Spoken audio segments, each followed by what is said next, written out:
Hello, everybody.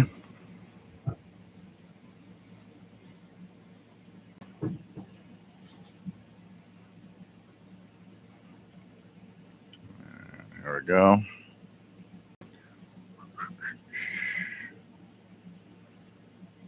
And I see the what you guys were talking about last week, 2 weeks ago.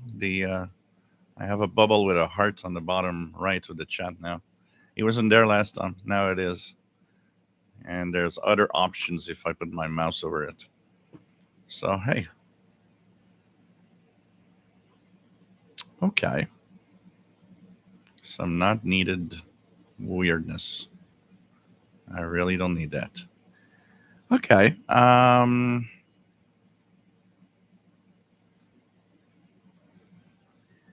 Check it out here. Wonder if I can remove that somewhere. It would have been fun to have a I don't want that crap on my chat. But there doesn't seem to be one. Okay. Welcome aboard, everyone. This is the live show for Saturday, July the 8th. And I can? How? There's no icon and there's no a red click. Nope. I don't know. I don't see it. Anyways, it doesn't bother me personally because it's too small compared to the rest of my screen. But anyways, so it's nice to see everybody. We've been last time we've been here was 2 weeks ago. Last week had a couple of things to do, and it's nice to be here again. And it's really nice to have all of you on board as usual. And we'll see if we have we'll have fun anyways with radio. I've put the SDR, so I've got the AirSpy HF Plus Discovery, and I'm just gonna put this a little higher so you guys could see that I also have the Yaesu FTDX10 that is on with some listening. I'm checking out. I was actually on 27025, the Super Bowl channel, with some stuff. And it's hot, so there'll be a bit of background noise with the air conditioning that is working here because it's a little hot, and I don't want to turn it off. So it's nice to be here, and I've got a drink today. I actually have a little alcohol drink today with this pink lemonade drink, which is kind of very refreshing. And so, cheers, everyone. Yep, we're going back to 1955. We're going to listen to Shortwave from what it was back then. So it's gonna be Back to the Future listening. It would have been fun to see what we could listen to in 1955. So, hey, everyone. So my name is Jill. I'm located in Montreal, Quebec, Canada. This is the Shortwave Radio Show, or show that talks about radio in general. We're here every Saturday at 20 hours Universal Time, and we just have fun with something that often is a very solitary hobby, but this is the occasion for all of us to gather together and have fun with radio, answer questions, and just find some really cool, fun time together as we will, talk about radio and listen to some signals and do all sorts of things. We'll talk about a few little news items also that are popping up because there's a few things that happened. A station that shut down. We know that apparently the Singapore relay for BBC is also shutting down. They're kind of replacing the frequencies on other transmitter sites for relay, I would guess, because most of the transmissions there were for Asia. Anyways, we'll talk about that. So my name is Jill. I'm located in Montreal, Quebec, Canada, northeast part of North America. There's a beautiful chat room if you want to join in with the gang and ask questions. This is the place for that. And of course, once this is over, we have a nice Facebook group where you can actually continue. More than 3,500 members on the Facebook group. And it's a great place where people share what they're listening to and all the fun that they have. So it's pretty cool to be here and do this all of the time. And of course, you can rewatch the show. And we got a little email here that I've received actually this morning, and we'll be reading that. Show the impact of sometimes you do things like this live show and you don't realize all the impact that it could have to people out there. So it's kind of nice to get some feedback from time to time, and it's fun to have you guys here too. So Richard Wagner, nice to have you here from Northeast Illinois. Dwayne from Northeast Tennessee. We have Bobby Burgess from Morgan City, Louisiana, WA5107 SWL. Rob in Phoenix, Arizona, nice to have you here. Craig, W9CFW, calling CQ. It's nice to have everybody here. David's Radio Room, nice to have you on board from Central Georgia. We have Craig, W9CFW, nice to have you here. We have Matt, Tim DK2, nice to have you on board. In vacation, this is great. And take care and have fun on that vacation. And take some time. Man Max, nice to have you on board. We have the Shortwave Archive. Nice to have you here from Colorado. The Master and Apprentice Show. Nice to have you on board from Northern Maine. And it says, but I changed the channel name last week. Formerly was Gary24 Fan. Well, that's cool. That's cool. Finding yourself and finding a proper name of what you can call a specific channel. Pretty cool. Man Max went ahead, pulled the trigger, bought an HD radio tuner, ended up buying a used St. Gian HDT1X. So cool. Have fun with that. Man Max says I have a few FM HD stations, no AM HD stations. Most of, if not all, of the AM stations turned it off, and no Sequan AM stereo stations that I can pick up. Jeff King, nice to have you here from Jacksonville, Florida. We have KW1161 from Tucson, Arizona. We have Anthony Friends, nice to have you here from Florida. RJDA Dakota, nice to have you here from Wentzville, Missouri. We have John Hummel Newell, VE5JHN, nice to have you on board from Saskatchewan, Canada. We have Laura Robertson, nice to have you on board. KO4DFJ, I gather that you are back in the United States of America, as you usually put that little / whatever location you are in the world. Welcome aboard. What do we have? Robert Varner, nice to have you here. KC2TEL from hot and humid New Jersey. We have N6 RLS in Berkeley, California. Nice to have you here. TVDXer, bonjour, ça va bien? J'espère que tu vas bien toi aussi. Nice to have you on board from not very far from Montreal. Man Max says St. Gian HDT1X does a decent job at receiving standard AM. Seems pretty sensitive. So pretty cool. We have Chuck. Nice to have you on board. N5KVO from South Texas. We have DX Winger. Nice to have you here. We have Jean Arash. Salut. Nice to have you on board. We have RY491. Nice to have you here. Thomas in the UK. Doug Smith from Virginia Beach. Nice to have you on board. Libardo Sierra, nice to have you on board from Colombia. Cool T-shirt. Francis says it's a shirt that I purchased for one specific reason. I was invited to a station in FM station. I talked about it 2 weeks ago. It was the 10th anniversary of the '80s show that they have on Friday night, and I was one of the 10 winners in studio there. And we had to have they asked us to have a little something '80s. So I actually purchased a Back to the Future T-shirt for the purpose of having something '80s that I was wearing. So it's kind of cool. A lot of people were there with baseball, Expos baseball shirts or caps and stuff like that. It was kind of cool. So my contribution to the '80s was a Back to the Future shirt. Um, YouTube has restored the oldest option for the videos tab. Oh, really? I didn't even know it was gone.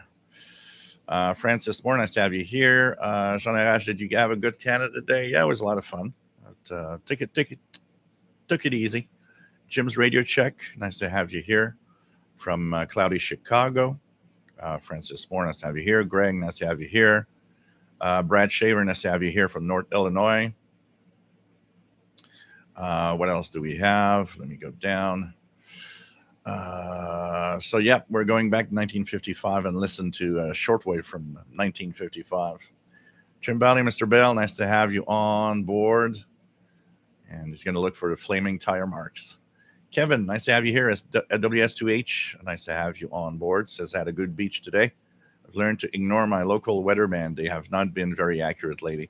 Yeah, when you do activities, outdoor activities, it's often better to just, who cares? You go for it. If it's nice, it's nice. If it's not, often they are, not totally off, but off enough that you might actually have a really good day when they're not even predicting one.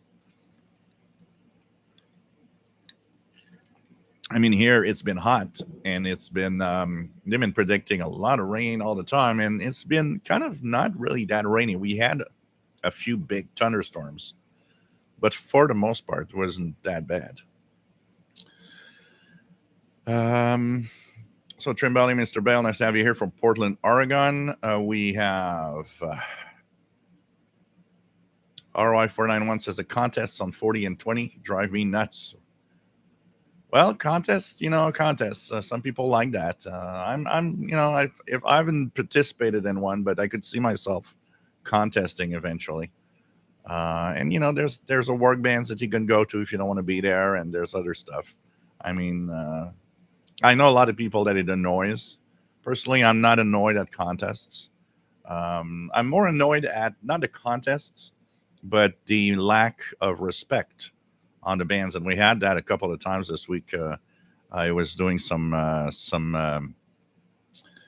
chasing around some DX, and man, some hams are so disrespectful and don't care for they just put that kilowatt of power and just jump over everyone. And even when the contact starts, instead of listening to see, and that's what I do, I listen to make sure that if I will give out my call, I'm not going to step on somebody. Well, they don't care. It's like they just go for it, and it's like, hey, you're stepping on a contact. Learn to shut up and learn to listen. That's the problem with a lot of hams right now. I find them, and Bouvet Island was a great example of that. All the crappy amateurs out there that shouldn't have a license. It was just so bad.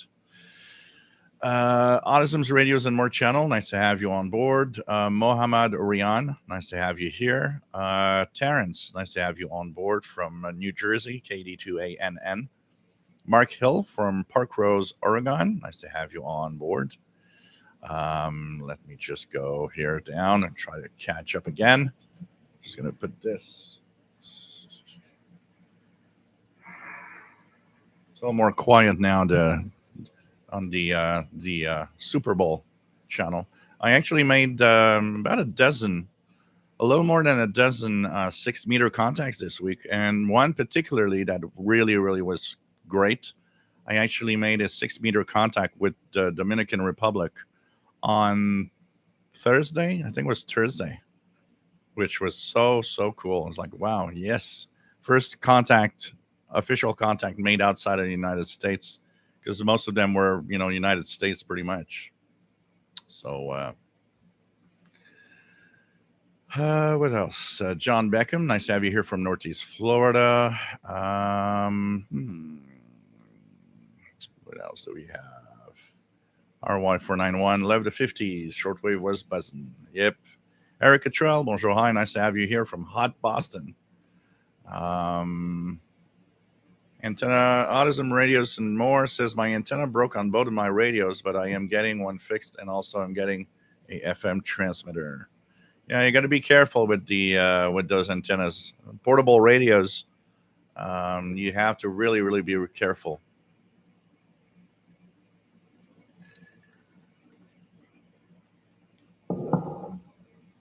Kevin, love the world map. I really need to get one, and I notice as I get older, the old geography classes become a distant memory. Yeah, what keeps me in the knowledge still quite a lot is the fact that I do a lot of shortwave, and of course now with amateur radio added to it, it kind of kicks in because you have all of these countries and you that pop up in your face, and it's like you kind of keep up to date with it. And you know, a modern map is not actually. It would be interesting to. I thought about it once because I probably had a world map on the wall starting at least when I was 15 or 16 years old. And every time that changes were coming, countries would change name or whatever, or a new country is born, I would go and update my map to have like the most recent with all the countries and everything.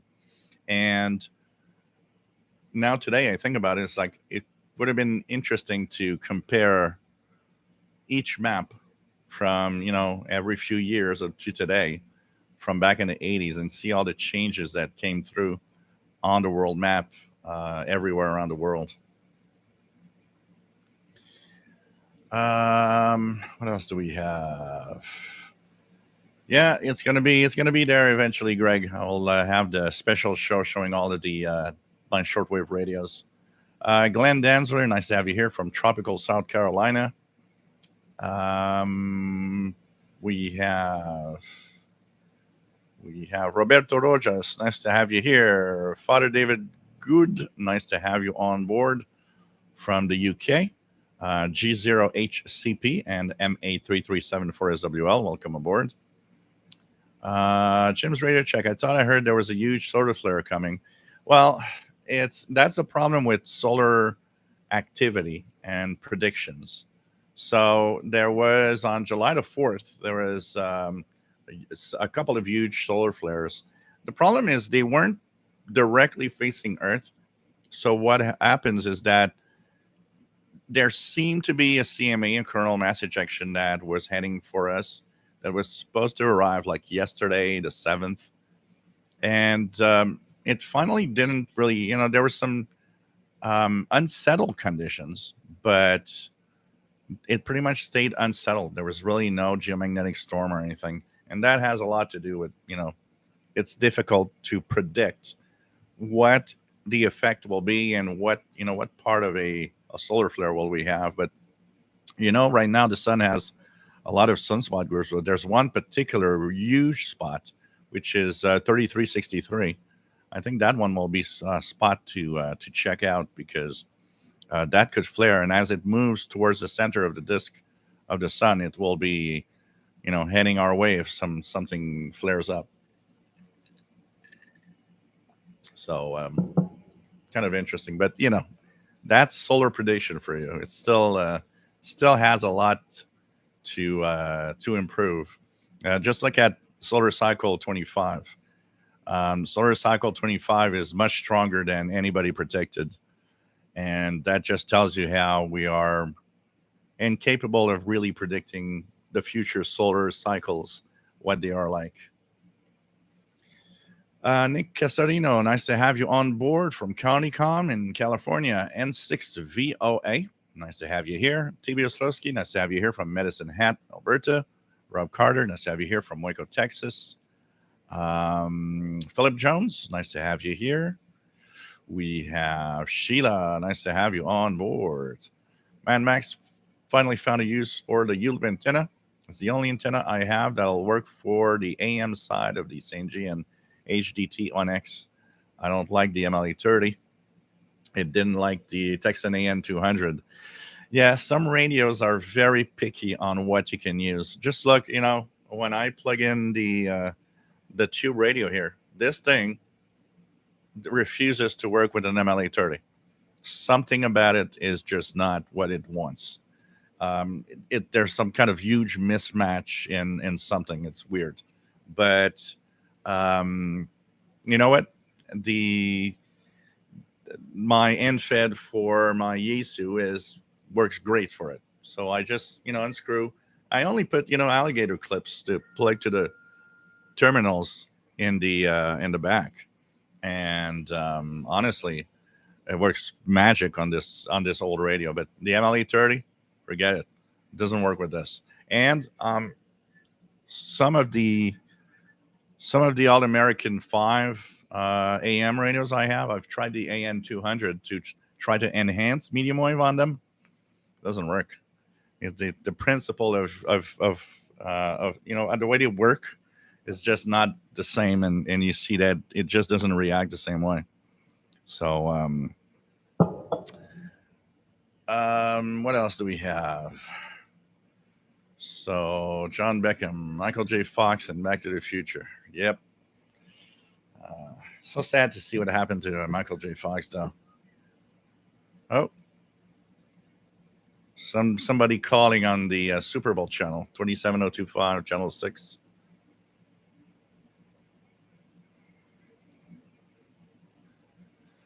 So what else do we have? Let me just check it out. Try to get down as fast as possible.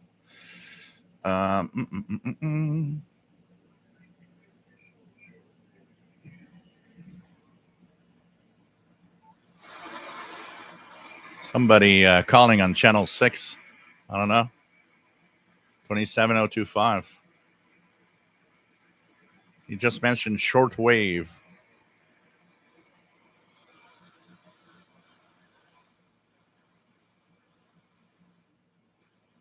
That's kind of interesting. I'm going to keep the volume up a little higher. Could somebody be watching this live show and being on channel 6 CB and trying to get out there? Who knows?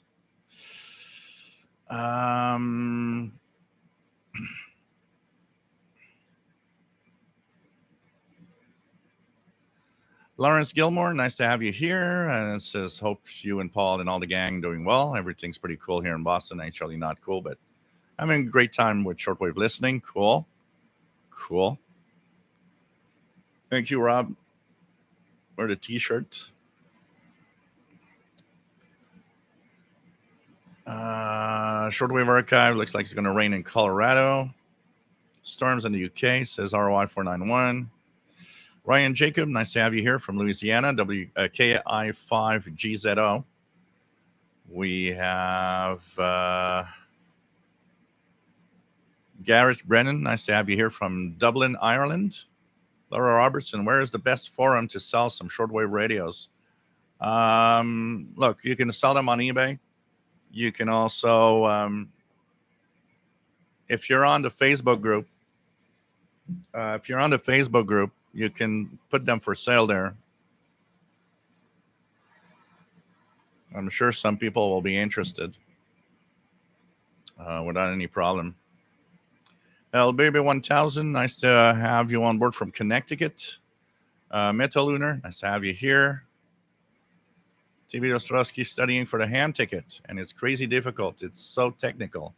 These days, I would buy a rig off the shelf and not build it. The test seems dated to a bygone era. There's a lot of talk about that. I say the same thing, that for the entry level ticket, I think it should be easier because you're not building anything, because you're buying stock equipment that is already made for you. There should be focus for me. There should be much more focus on operating procedures and antennas and radio setup, and they should keep the electronics more technical part to the more advanced ones.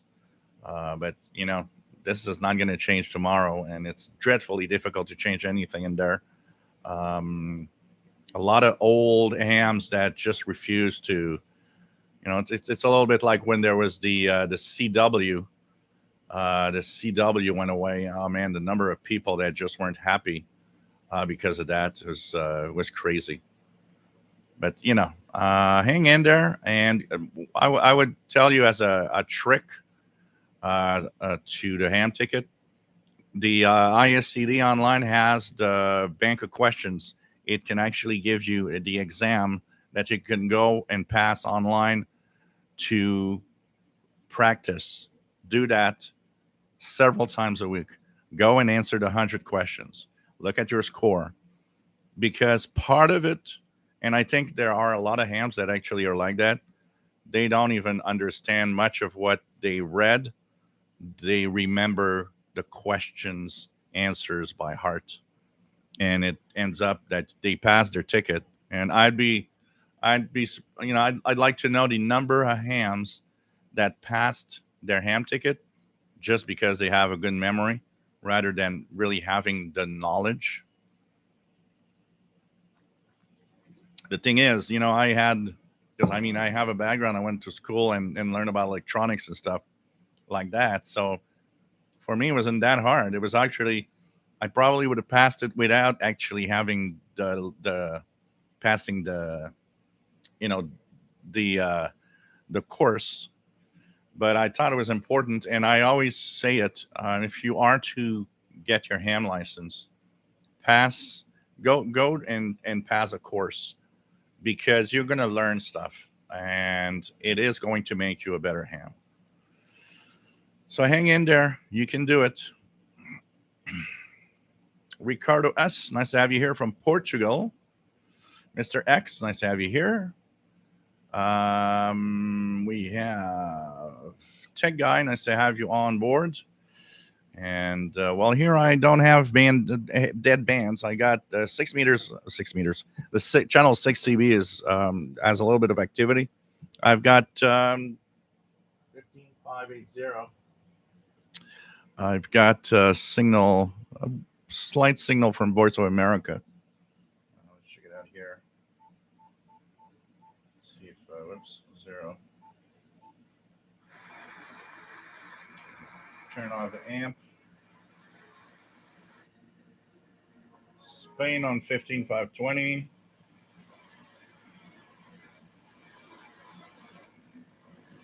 Radar of some sort on 15350.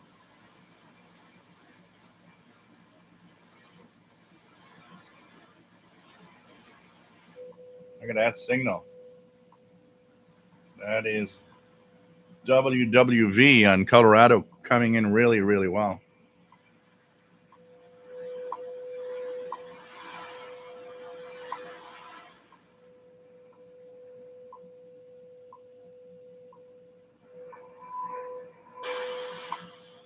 Let's check out.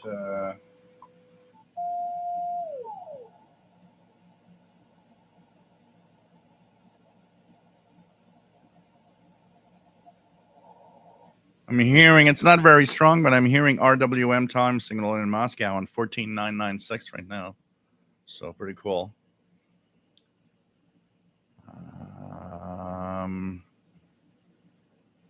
Brad Shaver thinking cranberry and vodka for the show. Why not? Why not? What else do we have? KWM61. It seems like these solar predictions are like the old popular science predictions of life in the 21st century. Yeah, it's fun to read these old magazines and see, oh, this is what we're going to be like in the year 2000. And you're like, huh.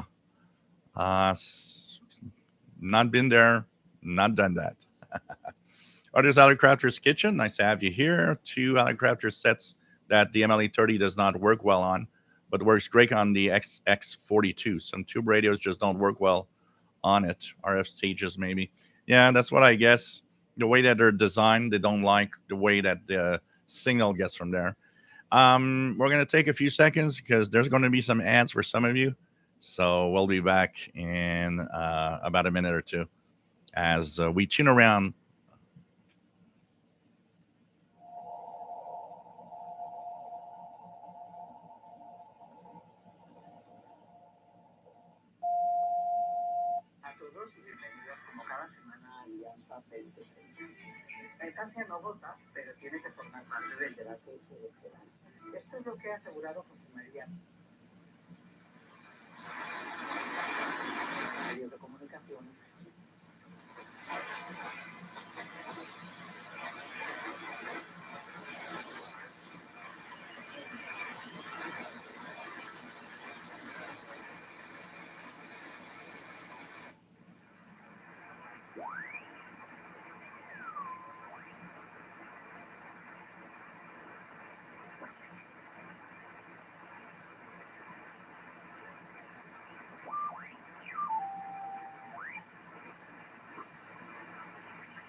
Checking out what's in the 17 megahertz range. Spain is very, very strong on 17855. So, hey guys. So, yeah, Arctos Crafter, that definitely is the stages, the RF stages. Something's just not matching well with the MLA30. Spacebar, nice to have you here. Jeffrey Crop, nice to have you on board from New Hampshire. I believe you asked me for a Paul the Cat QSL card. If you want one, just send me your postal address, Jeffrey. I'll send you one if you want. There's no problem there. Spacebar just finished up with helping out at GB13 COL at 5 a.m. this morning, so running on adrenaline right now. Yeah, I guess. So it's nice to have. I have contacts with both now on SSB voice. Took me about. There was a lot. The pilot was pretty big when I tried on a voice, and I got the contact then. Um, the um, the but it was glad to make it, and of course I made it on FT8 also. But there's a pride in making the contact on SSB voice.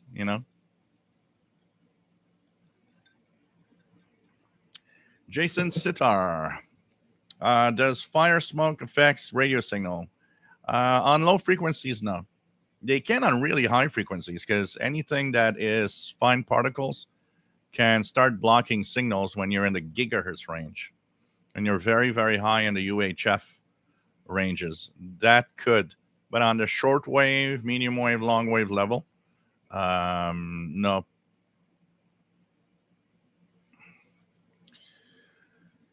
RY 491 used to listen to VOA, so sad it's gone. It's not gone. I listen to Voice of America almost 3 or 4 times a week on different frequencies. Voice of America is still there. Radio Moscow was fun too. But Voice of America, you just have to find a proper frequency for the time that you want to listen to. Because there's quite a few frequencies that give it a decent signal. A lot of them from Africa. Spacebar says, good evening or morning or happy Thursday, whatever the day is or time. T. Ostrowski agreed. So far, I got 66. Just need 70 to 80. Yeah, try to get 80. It's very important. Because if you are in the 70 to 80, you'll have your ham license, but you're going to be only on the VHF range and UHF range. You'll be 30 megahertz and above. And try to get that 80 plus because that's going to get you a basic with honors. And then you'll be able to do all the HF shortwave bands, which is a lot more fun. So really, really focus on more than 80%. RJ Dakota, as I do listen to a lot of shortwave, I always have a world map and our globe. Yep. It is definitely something fun to have. That is a must, basically.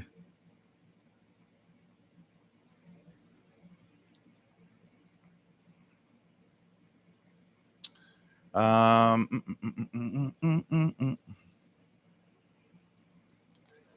David says there's nothing worse than a ham that's past its sell-by date. Um, what else do we have? Let's check it out.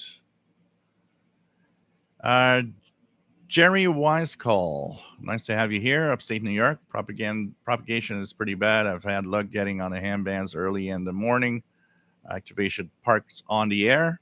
That's a fun, Jerry, AC4BT. Yeah, the problem is that propagation is probably not that bad, but the big problem in the summertime is the eye absorption rate. And so if you do contacts like from, starting maybe 10 a.m. in the morning up to mid afternoon, like 3 p.m. afternoon, that part, you ain't doing a lot of contacts very far off. I've been monitoring FT8. Like what I do when I work on the YouTube video stuff here, I monitor the FT8 on the Yaesu. I just check what's on the different bands, and usually around noon, 1 p.m. It's every day. It's like that, and that's the summer propagation. Lots of absorption, so midday isn't the best.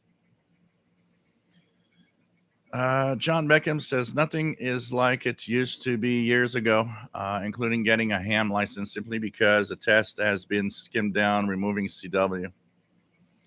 You know, um, we are in a moment where we have to understand that to get, you know, we need people in a ham hobby. And what we need is people that know how to operate. Because, I'll say it again and again, and I know that a lot of hams don't agree, but the electronics knowledge is useless for the basic level because you're not building anything. And the radios, nobody, half, if not more, of the hams that have their basic license have no idea how it works inside a radio. And the ham lessons are not helping them learn. They just learn by heart and they pass the test and they still don't know how a radio works. So what I think is there should be the basic license to get as many hams as we can on the hobby. That's the focus we should go on, not having super technical people. That is not what we need. What we need is hams that know how to operate, but in a way that it's easy enough for just getting on board as many hams as possible. The real ham that wants to continue and get with more, knowledge and have more capabilities, they're going to go on to the more advanced license. But I think today the biggest error of the amateur radio hobby is trying to make it very technical, which is pushing off a lot of people and not thinking that what we need is good operators for emergencies, for knowing how to operate a station. You don't need electronics for that.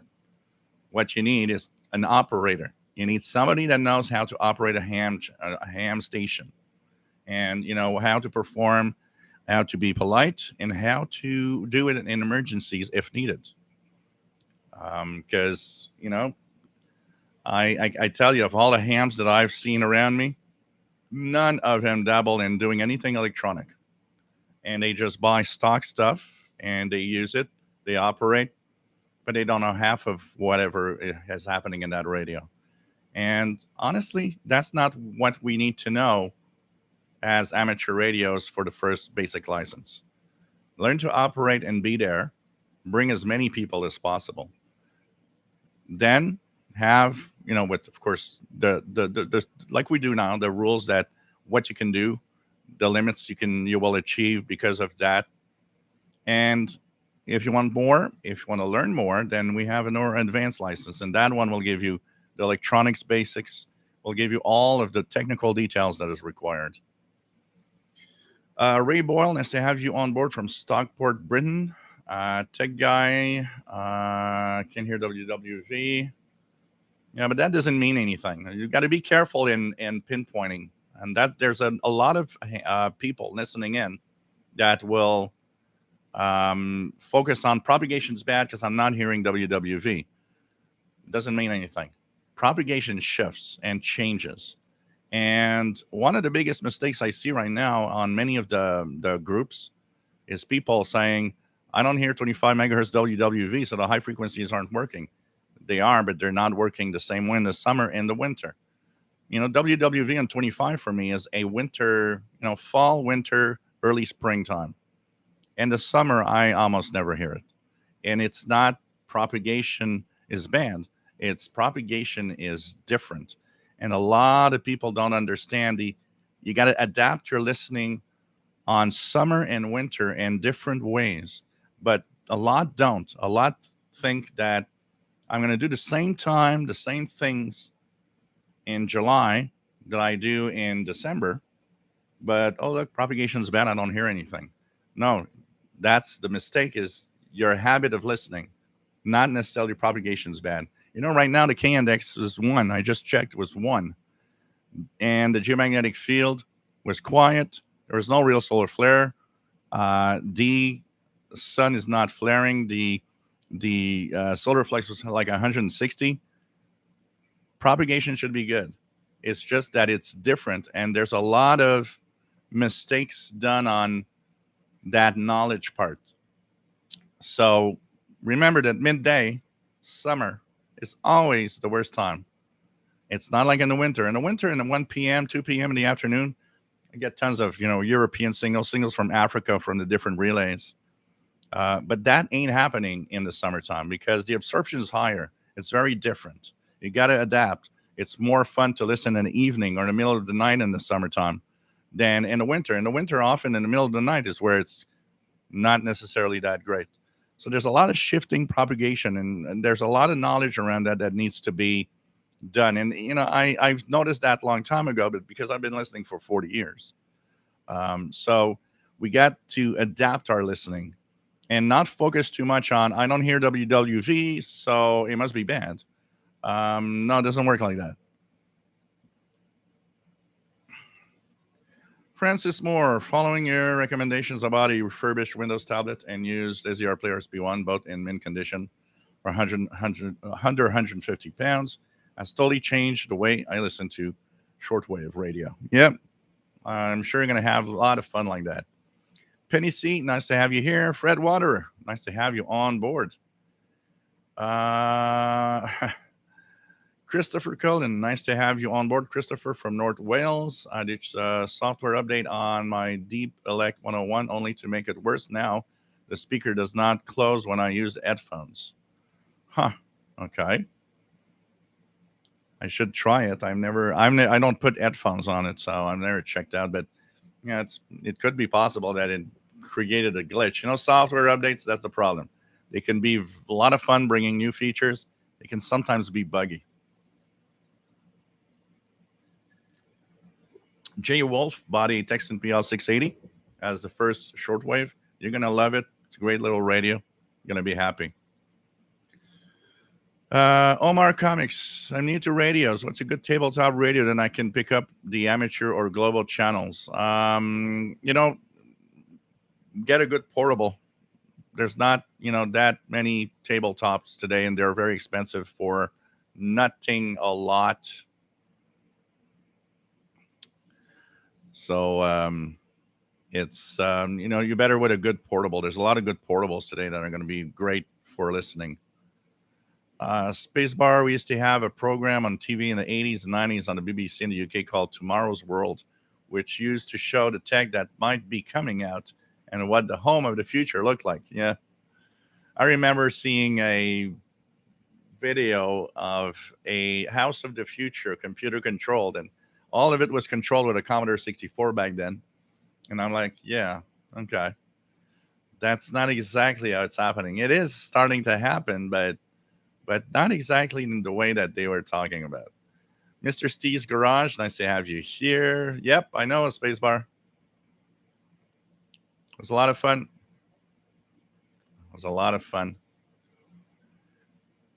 It's just so funny to see these videos talking about the future of technology.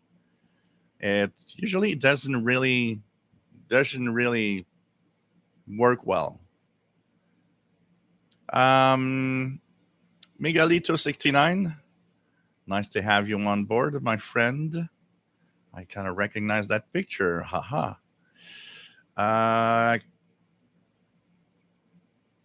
Christopher Cullen says, I'm done with my Divalec 101. I'm now sad because I had high hopes for this receiver, though. It was okay. Thought it was okay when I first got it, but more use, I found it to be annoying. Yeah, it's nice little device, but definitely it has so many little flaws that are, you know, annoying in operations. If you look at this is the one I have here. I mean, it's really cool to have a handheld SDR. It's really cool. It's nice the way it's built and the metal frame and everything and the screen, but dang, it needs so much improvements, and the front end needs to have a lot of improvements too. Apparently, because now they're not selling this anymore. Apparently, what's coming up is the version 2, and I'm hoping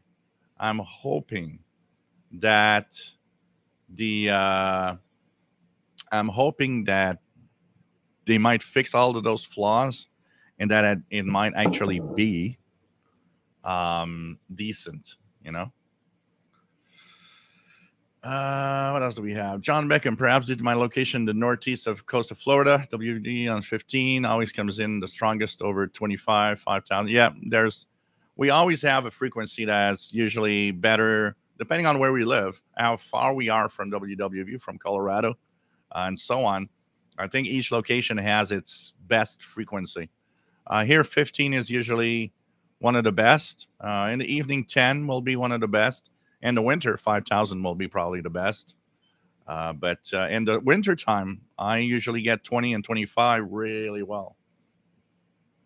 Randy, nice to have you here from Riverside, California, KN6BZG. Christopher says your show is great as always. Thanks for all you put into your shows. Thank you so much. TB Ostrowski says, Jill, you should teach an amateur course on Zoom. I'd pay $100 to attend. Really, dude, think about it. Yeah. Well, I can't officially teach an amateur course because I don't have the advanced license, which is required for such an operations. I could not call it an amateur course. I could call it whatever, but there's to get to the amateur course itself that you would teach, you need to have the more advanced license, which I sometimes am thinking of getting, because you do all sorts of things. I would be able to set up a repeater and do things that, who knows, maybe someday I would maybe want to do. So sometimes I'm thinking the guy that made me pass my exam online um, is actually giving the advanced class via Zoom. So I don't know. We're in July. I guess they still have time. It probably will restart in September or something like that. Maybe it could be fun. Fred Waterer, Radio New Zealand was booming in on 74.25 last night morning around 09:10 UTC. Yep. Randy passed his amateur extra class test on June 24th. Congratulations. Miguel, nice to have you here. Darren Rogers, nice to have you here. KB2AHS, Long Island, New York. Thank you, Greg. I tried to listen to as much as possible on the stuff of shortwave. John Arash, who still uses Morse code nowadays? Hams don't need to learn it anymore to get the license, do they? You don't need, for the basic license in most countries, there is a need for code on some advanced tests for some countries still. And you'd be surprised at the amount of people using Morse code on the handbands. It is very interesting. It's one thing that I should really focus on and get, because a lot of really neat and cool DX is on CW Morse code. It's surprising.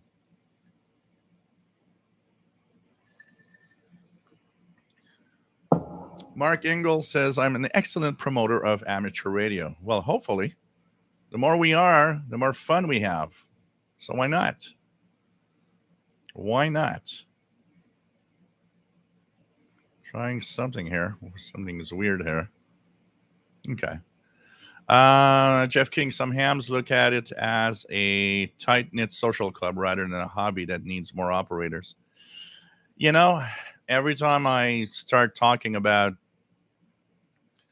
the uh, the requirements and how the things should change, um, what happens is that I get all of the high rolls and the older hams saying, well, we shouldn't do that. And no, you're not right. Yeah, because that's the old way of thinking. Yeah, well, the old way of thinking is, oh, no, we need to have electronics. Give me one single reason why you need to know electronics to be a ham operator. A valid one. Not, don't tell me, oh, well, you could fix things. They don't. They won't open the radio. And if the radio breaks, they don't know what to do and they'll send it in to get it repaired. You do not need electronics knowledge to operate an amateur radio station. That's it. Yes, for the more advanced, and that, yes, absolutely. Because there you do more. There you can build a radio, you can build a transceiver, you can build all sorts of things. Now it's really required that you understand that. But you look at the operating quality of a lot of hams, and what you learn is, you know what? Scrap that electronics that nobody needs and take more time to tell the hams how to operate. And not just that, it's part of the amateur radio license. Why not put a chapter on emergency communications?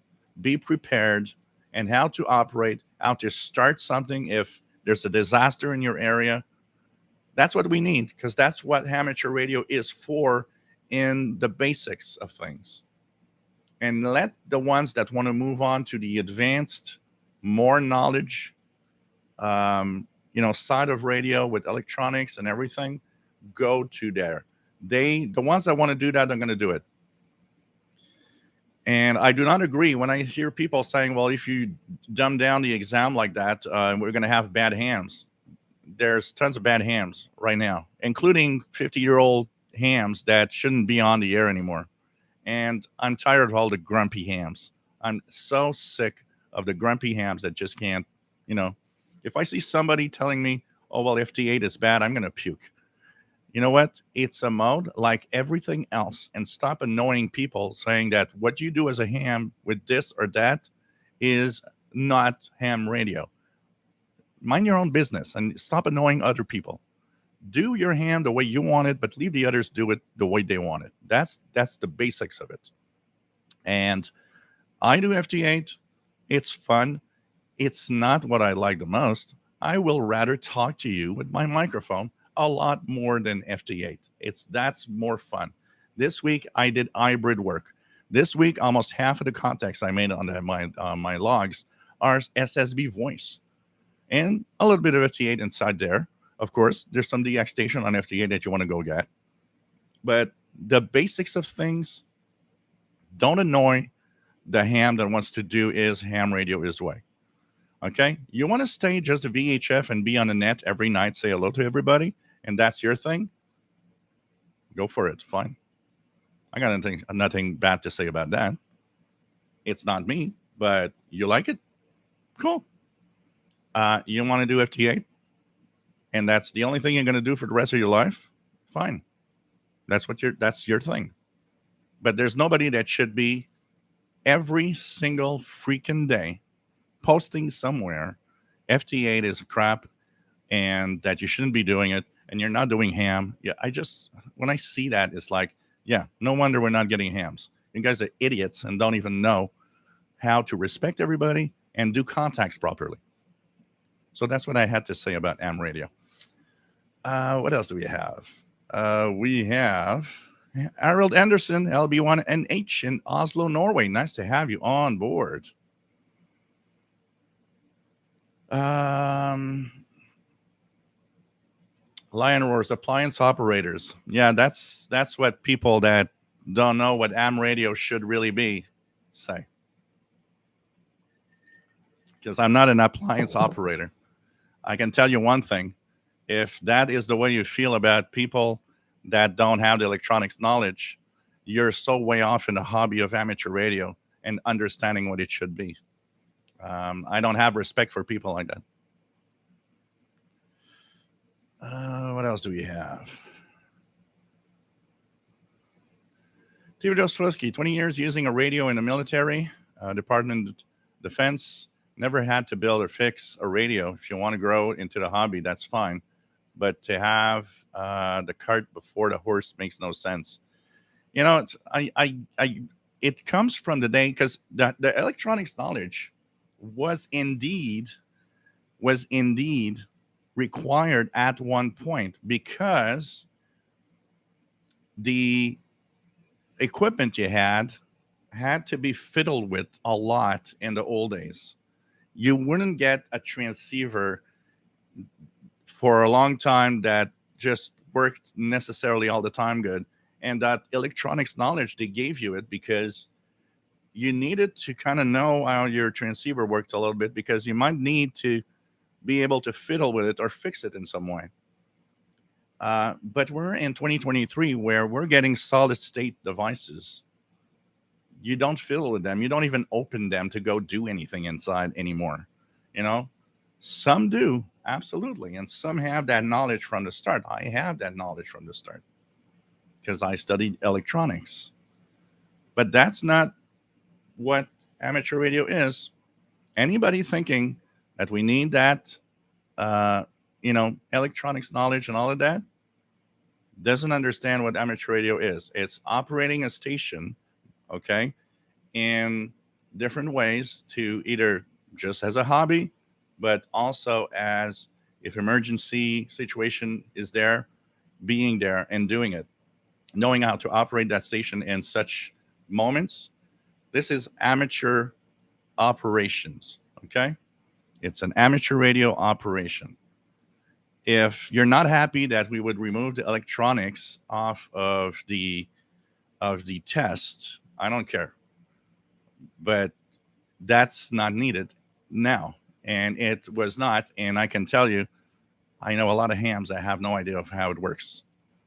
But they still, because that's the big joke.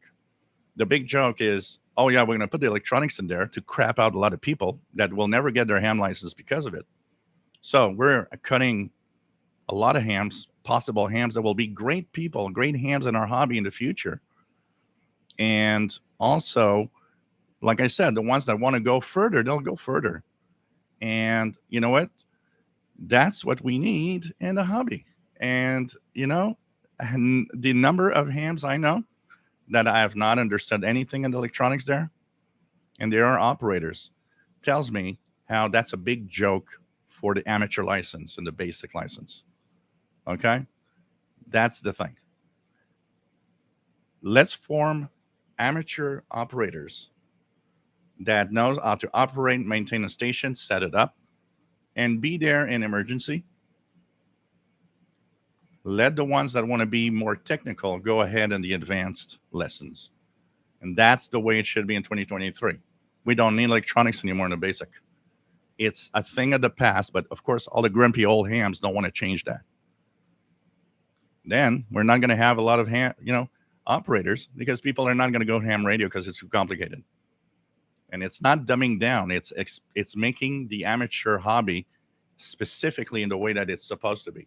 Part of it, operations and having people that know how to operate, and part technical for those that want to go more advanced and just have fun and learn electronics more and be, open to thing, create their own electronics, their own devices. There's always going to be that kind of people in there. But the ones that do that are not the ones that have the basic license. The ones, they're already in advanced licenses for the most part. So anyways, that's the way I see it, and that's the way it should be. That's how we would get more hams. And I know that there's a lot of people that would like it to be like that because it's just too complicated. So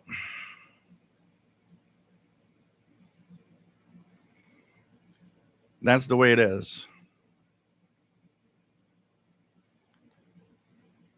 What else do we have? Harold Anderson, you should know a little bit about your radio, how to connect the radio and antenna. Power the battery, have, yeah, but that's the part of the operations. So there's ads right now. So that's part of the operations of the radio. It's not electronics per se. It's knowing how to set it up and how to plug things around, which is very straightforward in today's technologies. But yes, that knowledge of antennas, how it should work, stuff like that needs to be there.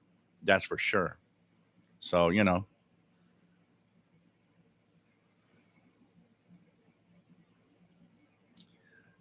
Joey Jojo says you don't need a mechanic's license to operate an automobile or need a computer technician to operate a computer. Asking people to build a radio to get a ham license is total overkill. Yeah, it is. That's the thing. N6 RLS are ham licenses in Canada like US. Higher class, more bands you can use. In the US, general is needed for most HF. We've got three levels available here in Canada. So there's the basic license, which is if you pass your test at 70%, but less than 80%, that's VHF, UHF bands. You'll be above the 2 meters and above, basically. And I think part of the 10-meter band for FM operation, the upper part of the 10-meter band. If you want to have all band capabilities, this is where I am. It's the basic license plus what we call basic with honors. You have to have more than 80% in your test. The basic with honors is going to give you the capability of getting all the HF bands, all the bands that you want to operate on, still with some limits in power and the type of the way that you can operate, but you have access to all the bands on basic with honors. And there's the advanced one, which is more advanced, and where you'll be able, because a basic license and basic with honors, for example, you are not allowed to build your own equipment. It would not be allowed technically to use equipment you built. But on the advanced, you could build a transceiver and operate it, because that's for the advanced class. And of course, advanced gives you all sorts of privileges, including, if you want to set up a repeater and all sorts of things like that. You can be also teach a ham class if you want. Others Crafters, a basic building block flowchart of radio understanding and what each circuit does is more important than physically building a radio and demonstrates more knowledge, but just my opinion. Yeah, but I get that. But you can also understand that it's not required to know that to operate your radio, because you're asking for a knowledge of something that, as a basic operator, if we want to have operators online, it doesn't matter, because if that building block basics is just something that he's not even going to understand anyways, most of it, because if it breaks down, he's not going to fix it. He's going to send it away to get it fixed by somebody who has the knowledge, But we could go to the basic building blocks of this is how a transceiver works. Yeah, maybe, but honestly, I'm not even there. But we all have our way of seeing things. But I have my way of seeing it as we need to bring along as many ham operators as possible in today's world, and that means let's focus on what an operation of a ham station and the setup of it. And once again, focusing with emergencies, because that's a big part of ham radio when something happens. And let the ones that want to go ahead advance to the more advanced class. Chris Barnes, very good point. I just got my foundation license in Australia, and I feel there is not enough emphasis on actually transmitting efficiently. Yep. And it's there's not a lot of time passed in a class when we look at it that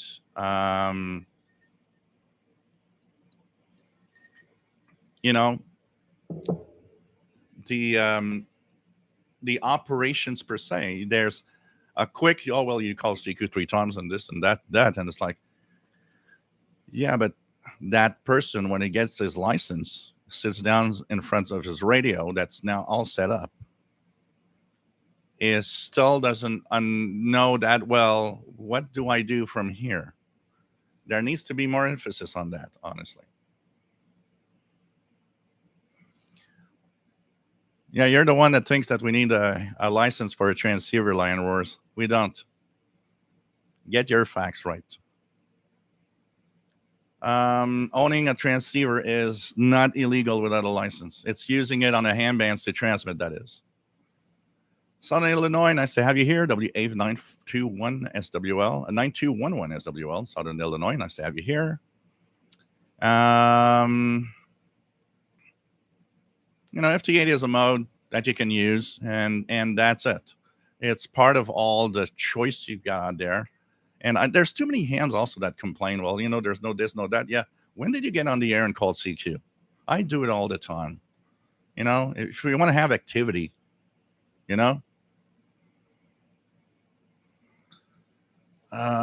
Christopher says, my go-to radio these days is a cheap Newelec dongle and great, plus an SDR play.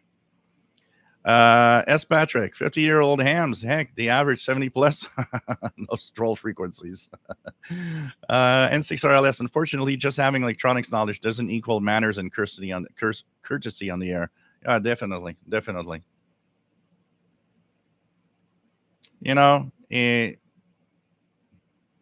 But it's not age. Yeah, it's James Binder, like what James Binder says. Mr. Jimmy, would electromagnetic pulse doomsday scenario cripple radio communications? Would FT8 be effective? Well, an electromagnetic pulse destroys the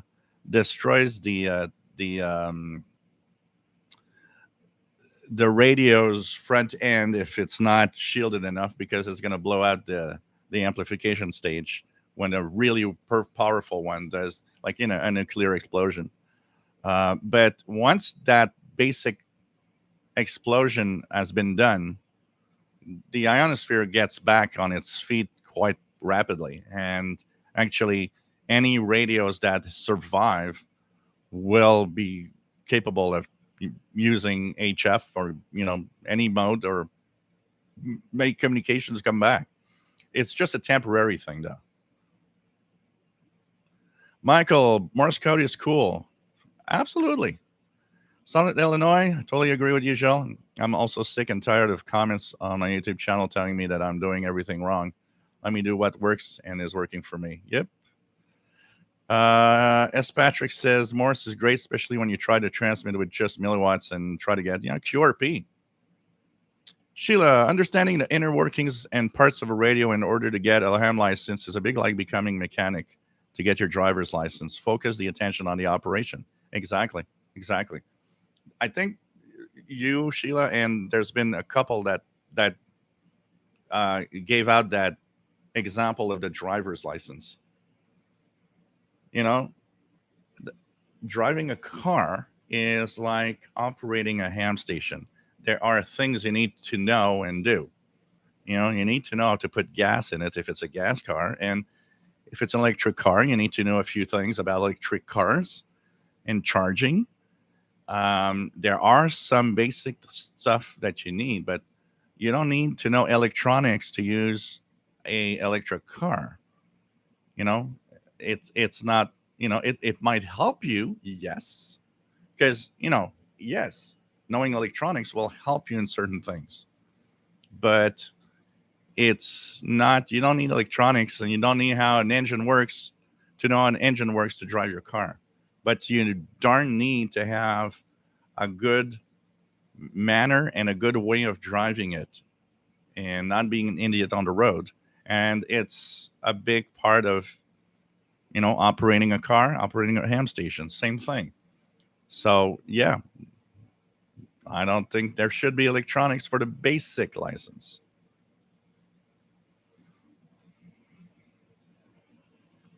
What else do we have?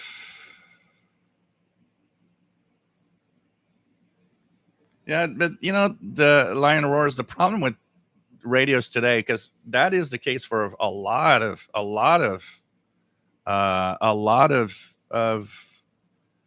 um, of operators out there. Today's radios are complicated. You need to read the manual and really sit down and just look at the Yaesu FTDX10 here. I mean, this is a computerized radio. It's very complex, but the thing is, this is maybe where the lessons should shift. You don't need to know electronics, but you might need to know a little more about at least the basic functionalities of your radio. Take more time to explain what you should be checking for that is or not. Um, you know, a good setting and how to not overdrive and make sure that you're not distorting everything out there when you're transmitting. I mean, I sometimes by ear listen to some of the FT8 signals coming out, and I hear some that are so distorted and so bad. Not counting the number of times you hear Windows sounds. It's crazy.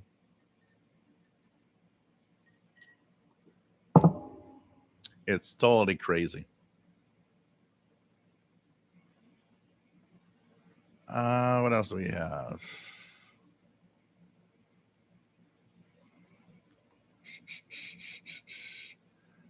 Um, well, that's what you think, Lion Roars, but I can tell you one thing. I know a lot more about ham radio than probably 80% of hams. And I can tell you that.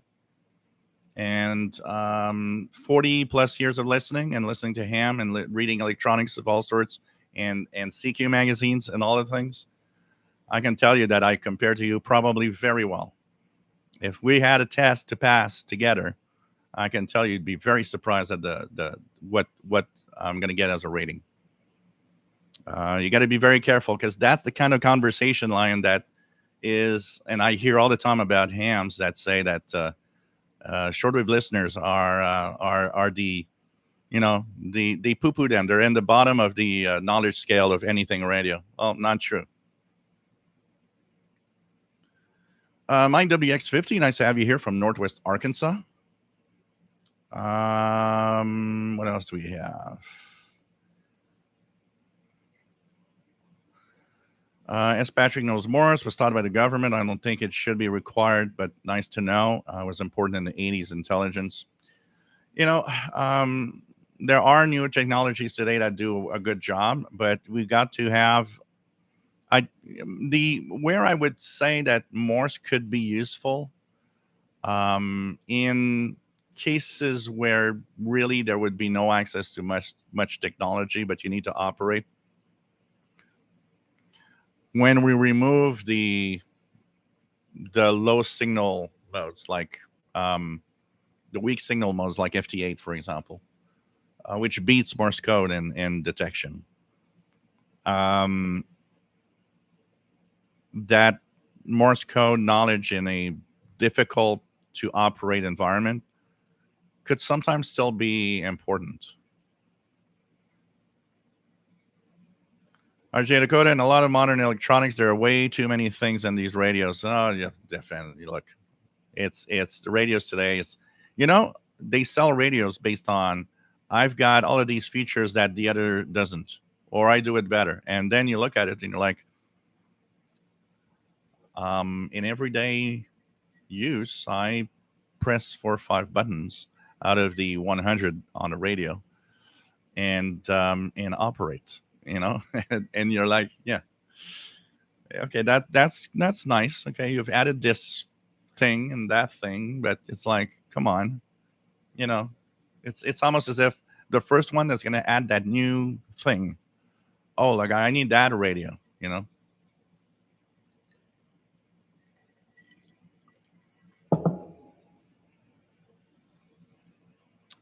Harold Anderson, why should you know a lot of tubes and lamps and when today's radio is only so small parts that you almost can't see them? Yep.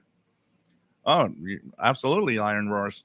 There are people that are in a basic license that know more than people that are advanced. Definitely. Hey, I get there's a gang of CBers that are talking here in the evening sometimes on channel 17 or something. They are not hams, and when they talk, they are extremely knowledgeable. And I mean, what I will hear a lot is a ham operator saying, "Oh, it's just CBers." Yeah, I can bet you they know more than you, and that happens often. On 2 meters, when I listen to 2 meter band, or if I listen even some conversation on the HF band, um, knowledge is not a lot there, and a lot for a lot of hams. I have hams, and I'm not even joking, that will tell you, well, or shortwave, that's not used anymore, and they don't even realize that on the HF band they're on the shortwave spectrum. And you want to bet that there's a lot more than you think that are like that. I can tell you, they are disconnected. It's like, yeah, but you know that your 40-meter band that you're talking on now is shortwave, right? I can tell you, some are going to be like, what? No, no, no. Shortwaves is that other thing. No, no, no. Shortwave listening is a thing, but the bands you're operating on, I can tell you, a lot of hams don't even know. It's so surprising sometimes, the lack of knowledge.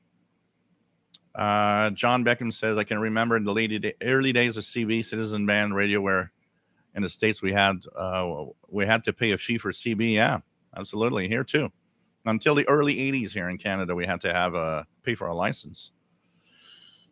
Greg Scherer, good afternoon. Nice to have you on board from Southeast Illinois. N6RLS, wow, no self-built restrictions that I know of in the U.S. Most hams don't build much beyond antennas. Yeah, here it is specifically. If you're on the basic or basic with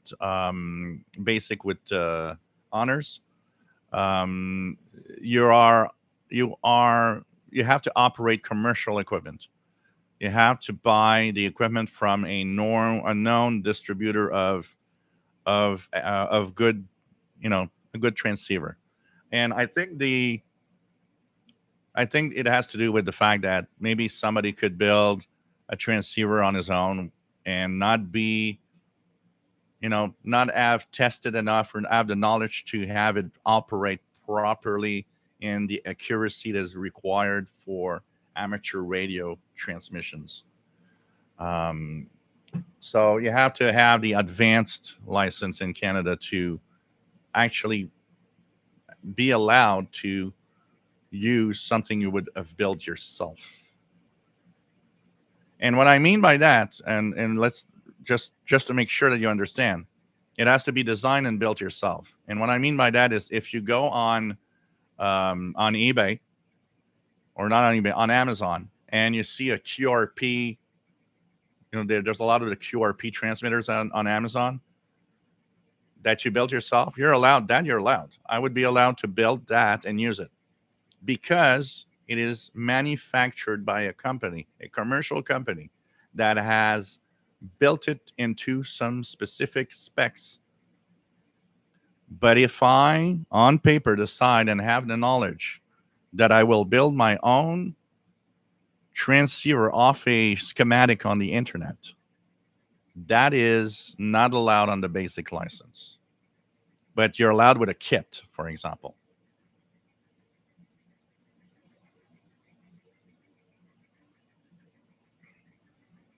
Yeah, but you know what, KWLN61, as you say, that hams should at least know how to set up antennas, minimize RFI, and all of that. The biggest problem is that you have very little information on that part in the ham contest. That is the problem. It's like, knowing that you try to minimize the radio frequency interference, the QRM, and everything is it's like a page, and then let's move on. Well, that will be more important to focus on than electronics of your radio.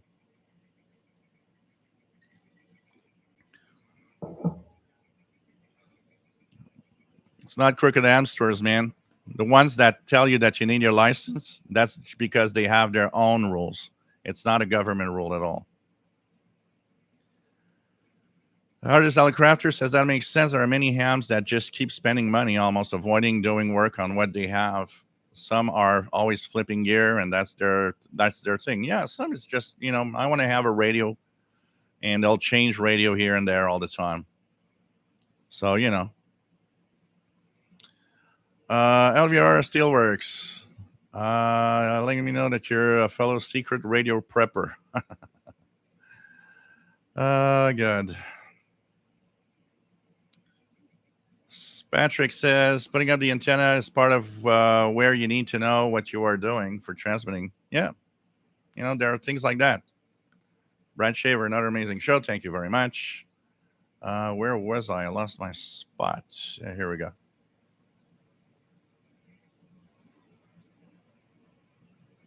Oh, that's for sure, Eric Cottrell. Any radios that would survive that would be a target. Absolutely. Absolutely.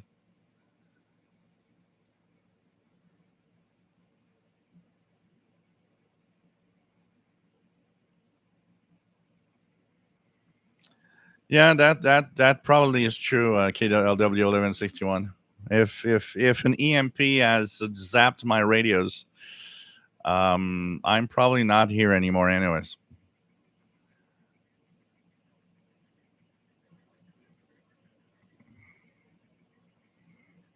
Sunwave, nice to have you here from Oklahoma City, using his first loop now, the MLA 30 Plus. Cool. How do you like it?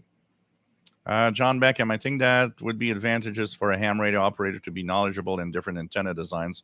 Yeah, that is covered, and that's not where I would change things. I definitely, that needs to be kept to give you the knowledge of, because you need an antenna, you need to know what antenna you're going to use and how to set it up.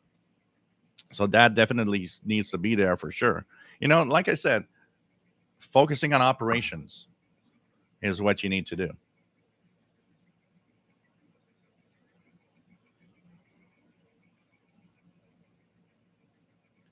What else do we have?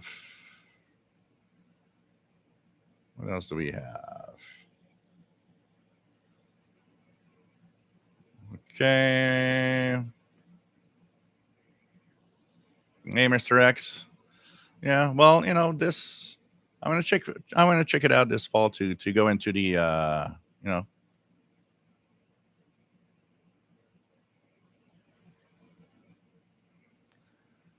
Lion Roars. Yeah. Well, we need to have people that are sending and helping in the good direction, and that is not always. I see too many of these elders that aren't helpful. They're not helping out um in making a newcomer feel um you know bad. And unfortunately there are some, but not everybody. I've heard and I've seen some amazing people. When I had in the 90s, they had a series of balloon launches with repeaters on them here in southern Quebec, and it was really cool. And it made me meet quite a lot of hams. And back then, I would listen to that. They were on 2 meters. I would listen to that with my scanner radio, my Radio Shack scanners, and I met some great, great, great hams that were just fantastic people that were helpful, and they made you feel welcome as a listener. And definitely we need that. We need that. But man, there are some that are just so dumb at the way they act with the newcomers in the hobby.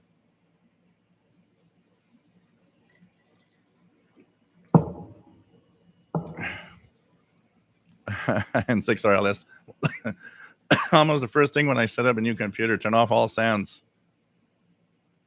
I'm always kind of, surprised when when my radio's on the FT8 and I put the volume up just a little bit, and I'm doing something, and then you hear a Windows sound or some sound out of it, and like, wow, really? Okay, okay. LVR still works. Listen to repeaters around here. As a non-ham, I'm better ham than 75%. David Barcelona, Spain. Nice to have you on board. And he's in his vacation QDH, Northeast Spanish countryside. Cool. Hope you're having fun.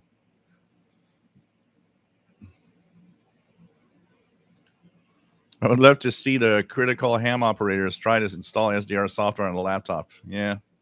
Marvin Motz, nice to have you here from the Japanese islands. Lion Roar is my bestie, started as CB and very smart. He is the guy that cuts someone's coax. But we do need more operating knowledge for beginners. I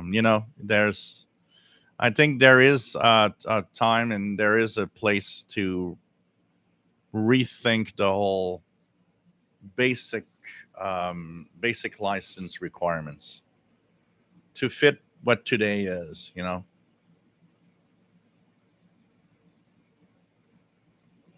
that's the same crowd. A lot of listeners. Oh wow, SDRs, they're done radios. Yeah, you don't know what you're talking about. It's a radio. It's a cool radio actually because you see the visuals.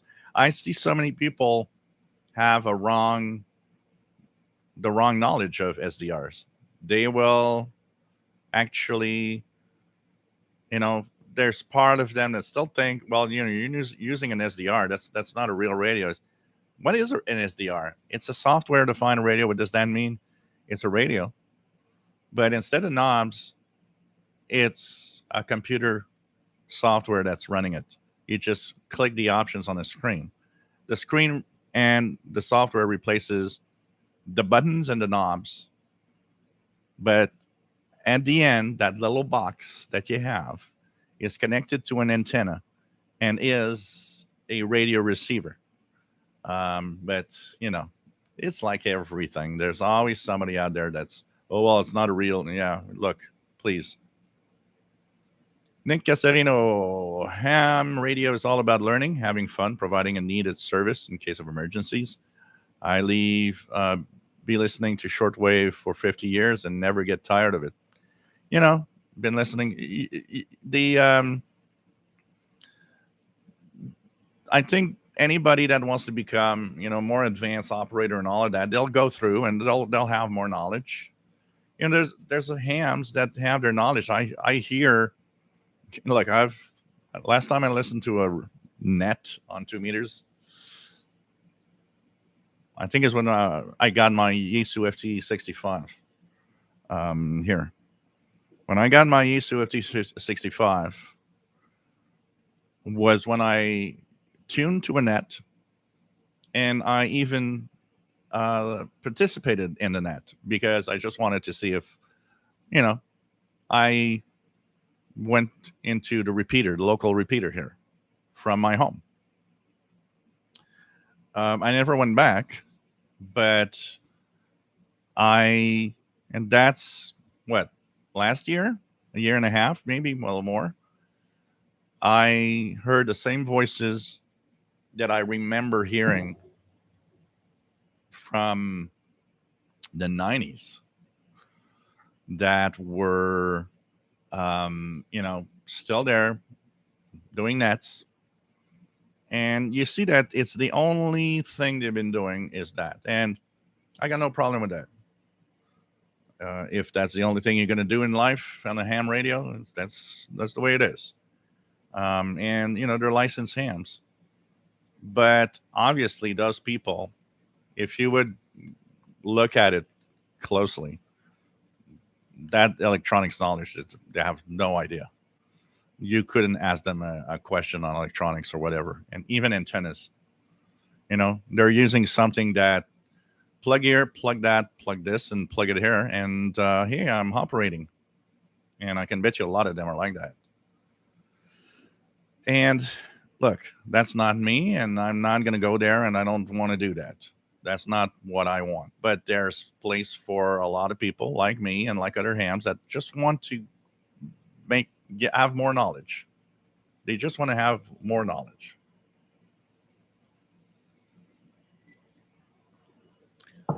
So it's it's the way it is. But the ones that want to learn more are going to be there to learn more. You know. RJ Dakota says, I've been on to other channels like this that are run by hams that really do have that attitude. I saw one that gave me the idea that the HF is completely unoccupied anymore. Yeah. Yeah.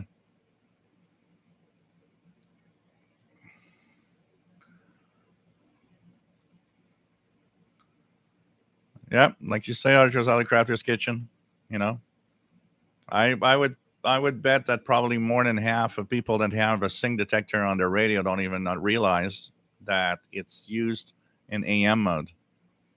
It's used on international broadcast bands, not on SSB signals, but they're fooled by the fact that it has an upper and lower sideband setting on it. And I've seen people do that actually. Oh, I listen to this ham. It was better on the sing detection.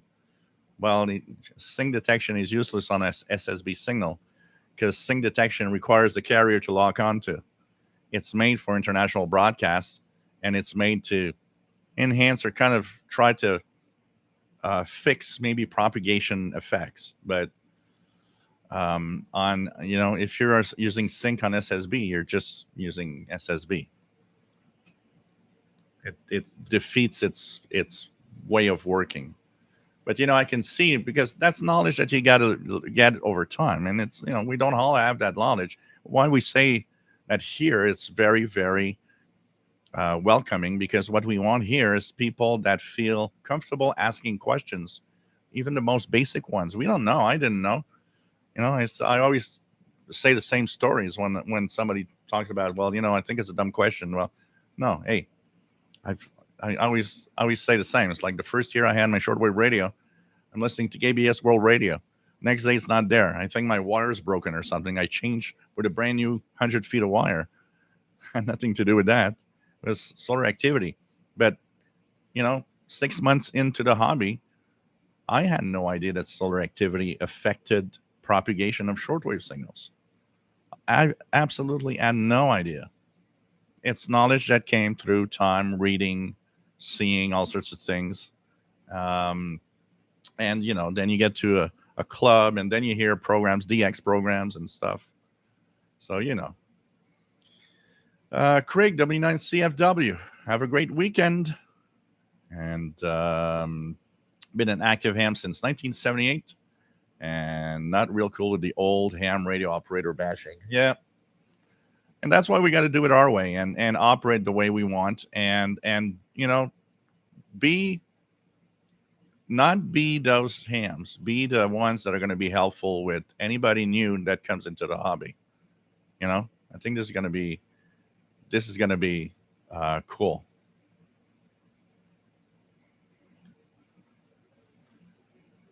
What else do we have? Richard Wagner used to work for Motorola and later Canadian Pacific Railroad, and worked on transceivers and trackside equipment that detect hot bearings. But it got so complex with the CDMA, I couldn't follow it anymore. Oh yeah, man, things have changed so much, and the technologies used over time is crazy. Kev Michael got KBFK 1530 AM News, Sacramento, California. Wow. On the Eton Field Radio. Random signals. To be an amateur radio examiner in Canada, you need your basic and advanced, and as well, yeah, I think it's a 5 word per minute Morse code. So, yep.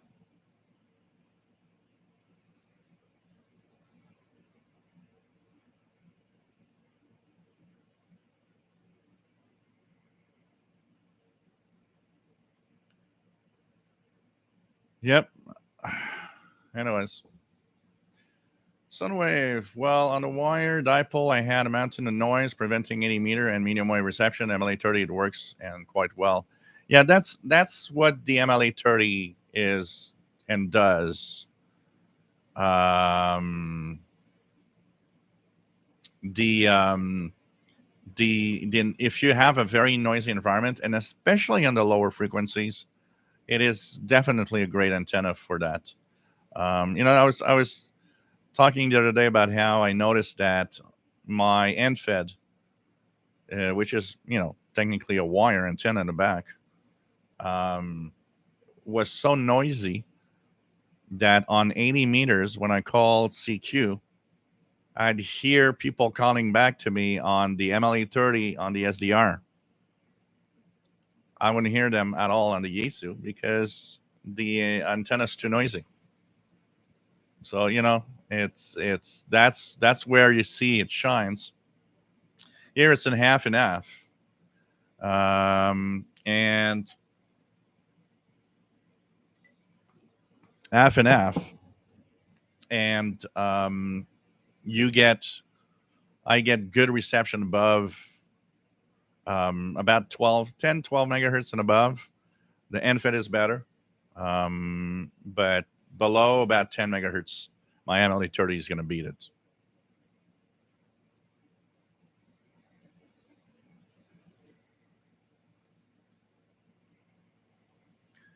Well, it's like everything in life. If you're new into something, you need to want to learn. That's for sure.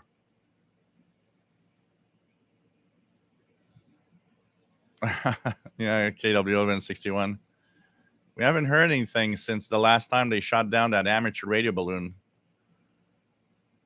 Christopher noticed 7055 lower sideband in UK, strange swearing at Putin. Yeah, there's a lot of stuff going on at frequency range, especially in Europe, coming out either from Ukraine or Russia and around that area.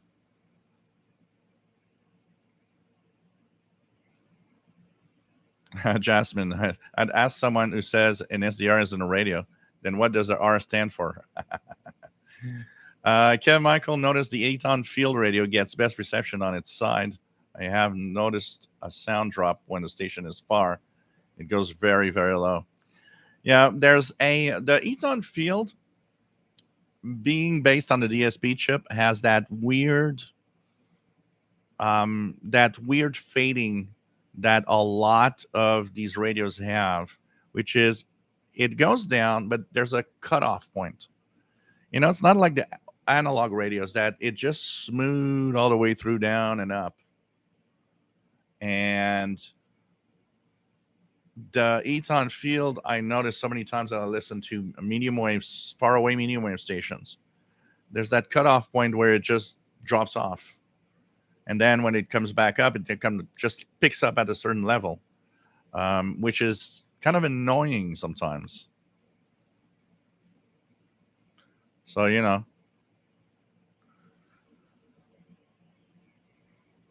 Jasmine says, if someone wants the buttons and knobs or their SDR, there are ways to achieve that. I thought hams love construction projects. Well, actually, there are some. I saw a pad somewhere that you can plug into your computer to have the knobs for some of the radio stuff. But a great example, if you want to have an SDR with knobs on it, it's called an ICOM ICR 8600. It's an SDR with knobs, pretty much. This is halfway an SDR with knobs. It's not totally because this is an hybrid receiver. Part of it is still good old analog, but part of it is computerized and SDR like. Simon Templar, and I say, have you here? Sunwave says, now all kinds of signals with MLE 30 with RSP1A. I'm very happy. Radio nerd. That's cool. Nick Carcerino says, when I approached Texan about making the PL360 with SSB, they laughed at me till I gave them a 30,000 unit order. Then the fun began. Worked with Silicon Labs to make a patch. That's the thing also, I guess. There's so much, even the manufacturers. I'm not sure the manufacturers, well, we see it here with all the radios. Look at all the radios that I've reviewed and the flaws that we find. There's a lot of radio manufacturers that do an okay job, but they always have to mess up somewhere, which makes you think that the engineers behind the designs and the circuits are not, they're not shortwave listeners. So we get the radio, and we're the ones that listen. And if you are knowledgeable, you're the one that listens and wants to tweak and play with all the features of the radio. And then you find all these weird flaws. And you kind of think, well, okay, so they tested it maybe on paper in a lab. It worked fine. It's just that in the real world that we use it is very different.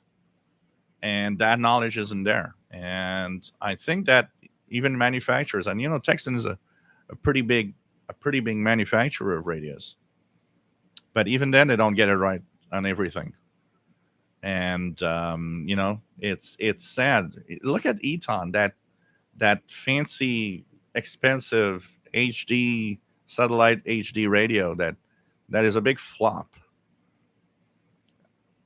It's almost laughable that you put so much time in designing this and that you're selling a radio that's so expensive compared to the market we are in today, and of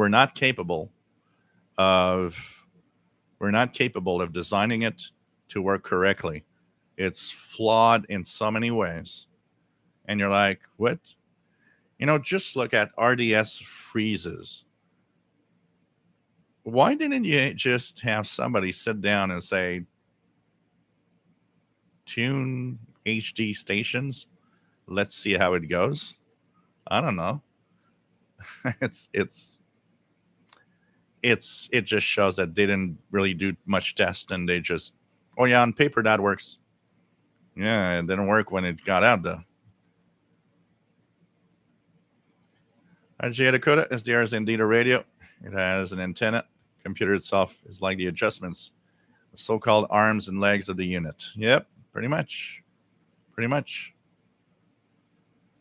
Dude, Ostowski, it's astonishing how divisive we as a society is, from everything from politics, photography, and yeah. There's a lot of different things, So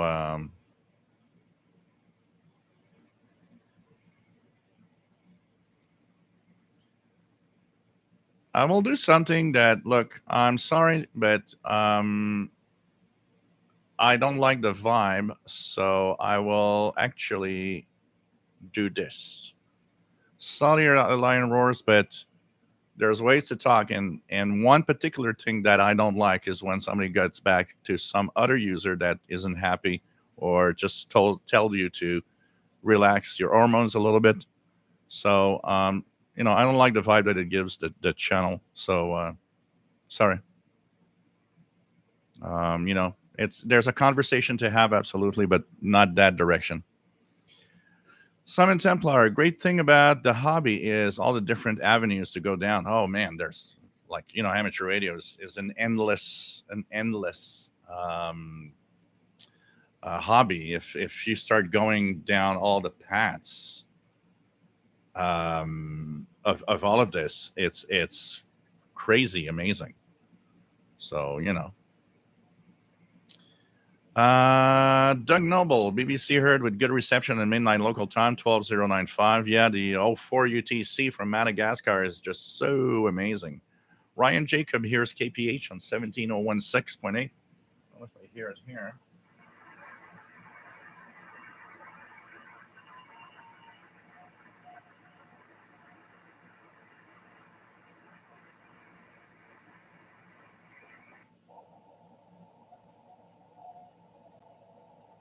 Yeah, I'm hearing it.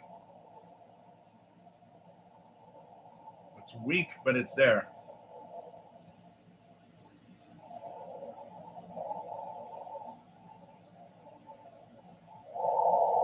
It's very weak, but it's there. I definitely can make out Morse code on 17016.8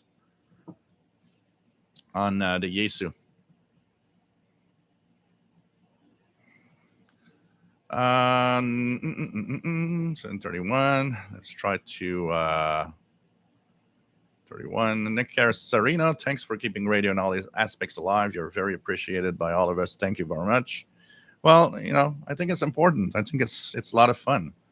and sharing the passion you have with something is cool.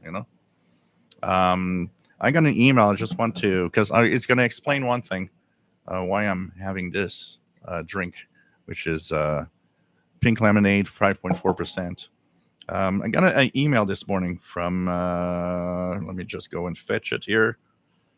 Um, Here we go. So it comes from Jeffrey in the UK. Um, he says, "Hello, Joel. My name is Jeffrey, and I live in the south of England. I wanted to send you this note to you for a while. Really enjoy your live shows and videos. They are that you upload every week. I lost my wife in 2021 due to COVID and have had a very hard time getting over the loss and loneliness that followed. Radio has been my companion and friend, and I really enjoy that. Your live shows have also been a great companion. I feel part of a group of people that share the same interest. I will often watch the shows again a few times during the week, as it is a goldmine of information and learn a lot from them. I really want to thank you for doing this. You have no idea how it helps me feel good to be there, even if I do not participate in the chat room discussions. I love reading the comments and all of the viewers as you go through the show. I have heard you talk about the emails and comments received over the years of many people touched by what you do and how it helps them cope with the loss and loneliness. Well, I want to thank you and all the viewers that participate every week. You have no idea how this helps me mentally, and it also boosts my interest in radio. I use an old Kenwood R2000 for my receive, and I'm lucky to have 50 meters outdoor wire with very low noise. You are right when you say that with low noise, good conditions, there is so much out there to be listening. I have sent a small contribution via PayPal to help you with the radio fund and a little drink.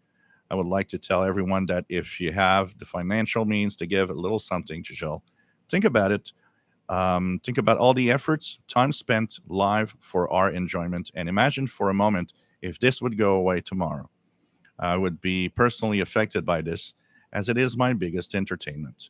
73 from the UK and Grade DX, and he adds, P.S. I watched the YouTube version of your international radio report show with Shell Harvey every week, and I just want to say, turn on a radio and listen.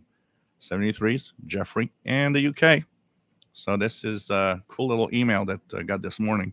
And when you do things, it's so easy to it's easy to touch people and have them. Sometimes you have no idea what you do and how you transform the lives of people out there. Basically. Southern Illinois Shortwave uses is ICOM 8600 and my RSPDX 98% of the time these days. Still use my Drake R8 and Satellite 800, but not near as much. Same here. I mean, I got a great Kenwood R5000. I got a great ICOM ICR 8500. They're great radios, but I'm always on the SDR or on the Yaesu now. It once you have that visual of a screen, it changes everything. John Beckham, I remember learning about sunspots and propagation in Popular Science magazine. Yep. Kev Michael, is there a mod I can do to get SSB on the Eton Field radio? Apart from I've seen, and I don't even know where we could get one, I've seen some external BFO boxes that could be used, but unless you find one of those, there's really nothing much you can do. I think for SSB, because it would probably work well. It's stable enough. It probably would work.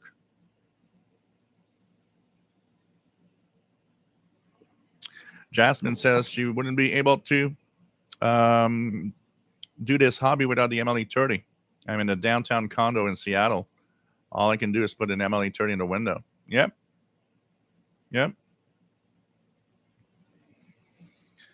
Nick Cassarino, sometimes remind my friends that their cell phone is a radio. They just don't know. I have to explain about duplex operation. When a disaster strikes, their cell phone might not work. Yep, definitely. There's what's the name of that association? The the technology association that does in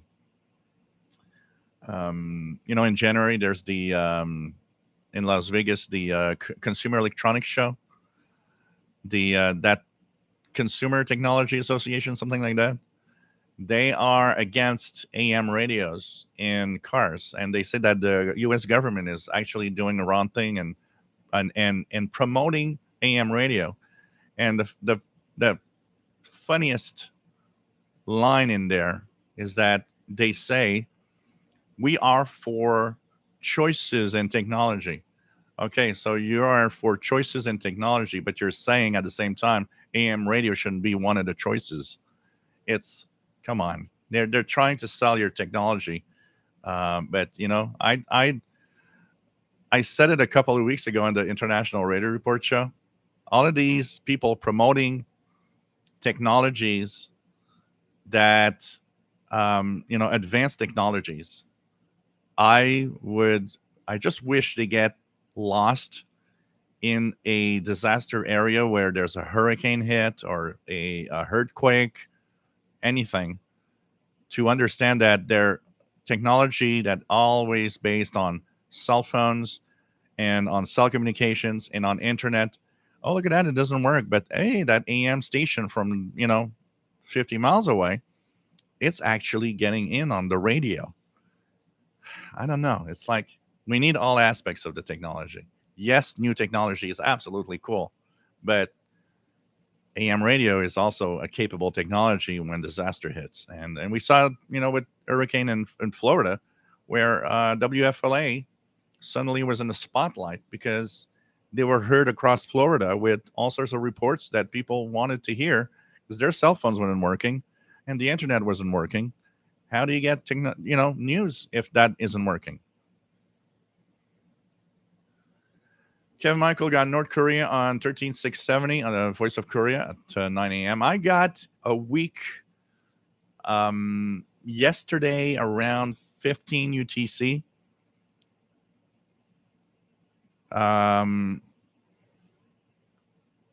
The 11710 frequency, I could hear the interval signal. It wasn't very strong, but it was there.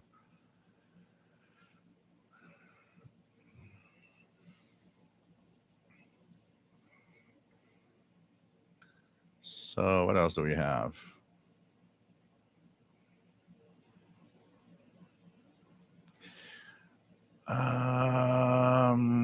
What else do we have?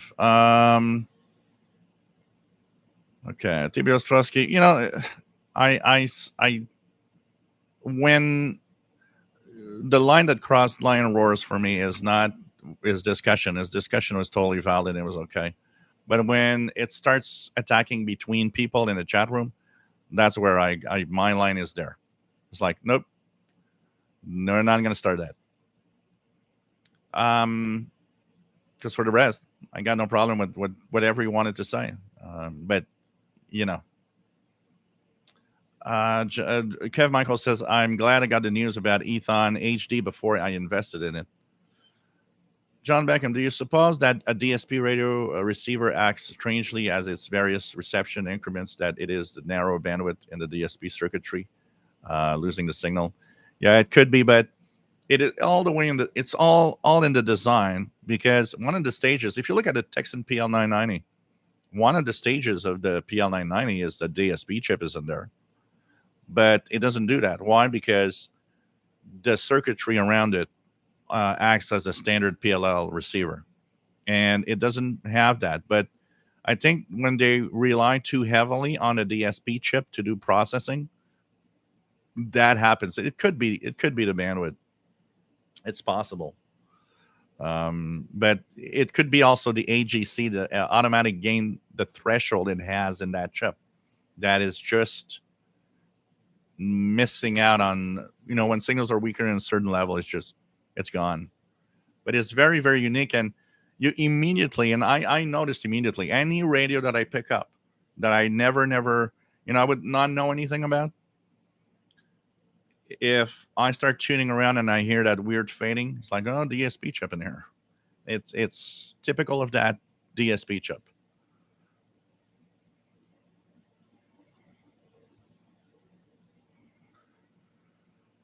KWN 61, most of the flaws in modern radios are caused by Monday or Friday deadline engineering projects because they want to go home. Yeah. Nick Casarino says you're correct. Every time a new radio comes out, they release it with bugs. It's very difficult to get them to listen. Believe me, I have been there. You know that CountyCom GP7 SSB? I've had the Texan version, which was before they released it. It was only in the Chinese market. And that SSB bug with the reversed single sideband tuning, which makes it difficult to tune anything in single sideband. How could that go through? I don't understand how could that go through. It's such a simple thing for anybody that knows that you're tuning single sideband and how it works. You look at that and you're like, what? And it's a firmware fix. So the software isn't right. It's crazy. And like, I'm sure, Nick, I'm sure it must be very, very difficult because they are probably convinced that what they just got in the market is the best thing that they have ever done until real people in the real world start playing with it and they realize, youch, what the hell is that? Definitely, all of these manufacturers would definitely have a great time, to have a good radio out. Why don't you find a group of people that know what they're doing and say, hey, can you play around with this for a week and come back to us as what's, not the engineer that doesn't know and says, oh, I just heard Radio China. No. Somebody that knows every little intricate detail of how a radio behaves in the real world. There are flaws that you get that has to do with the price. There are flaws that you get that because of the money in here, you're not going to get the best radio. I'm not bashing some because and in my reviews I often will say it. My review is based on also the price paid for the performance and the features you have. If I pay $300 for a radio that is a crappy radio, hence this box here that I get bashed all the time, the Eton Elite 750 or Grundig or whatever version you have, yeah, it receives. And I'm sure that a lot of you are happy in the way that you use it, that you're probably happy with it. I can see why some people are happy with it. But I just, as a guy that knows how this should work for the price that it's sold for, cannot accept that this thing comes out with all of these flaws. That's the thing, but and this thing has been on the market for a long time, yet they never fixed the flaws,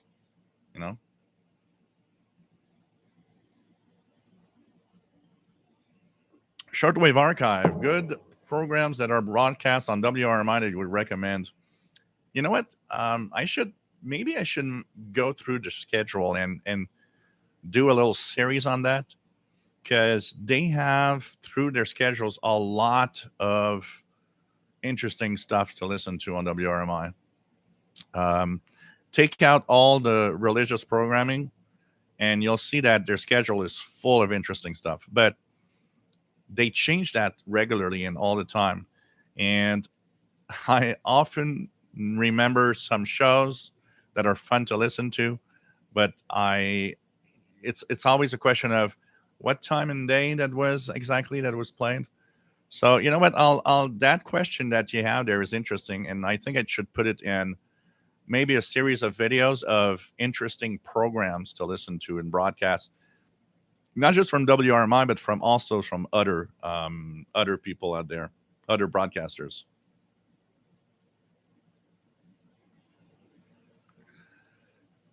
Jasmine is fascinated by all the weird and distant things that can be heard on shortwave. It is definitely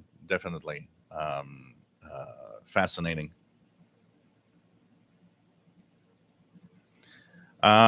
Christopher says, "Do you think Texan has something in the pipeline with a radio like the Malahite? Think out over the years, this manufacturer has acted very responsible in most of its radio performing very well. You know what? I would be very surprised that Texan would come out with something like that. Sadly, because it'd be interesting if a a known manufacturer, because no, right now all we get of these radios, including the deep SDR 101 here, is weird manufacturers that we've never heard before. Um, it'd be nice, definitely, to have, you know, look, an example that would have been nice if you're gonna be selling the Ethon satellite HD crap for such a high price, and why didn't you? And there's that nice big screen on it. Why didn't they think of, hey, maybe we could turn this into some kind of touchscreen radio with, an portable SDR? I'm sure it would not have been more expensive, anyways, and maybe it would have been more interesting and better. John Beckham, hearing 11,760, 780 megahertz frequencies coming quite well, Northeast Florida, 8:10 p.m. Eastern.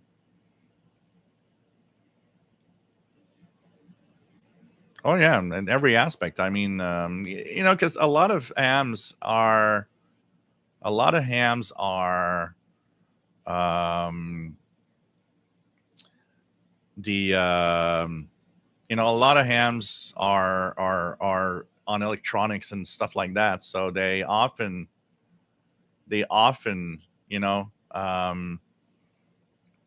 are in that.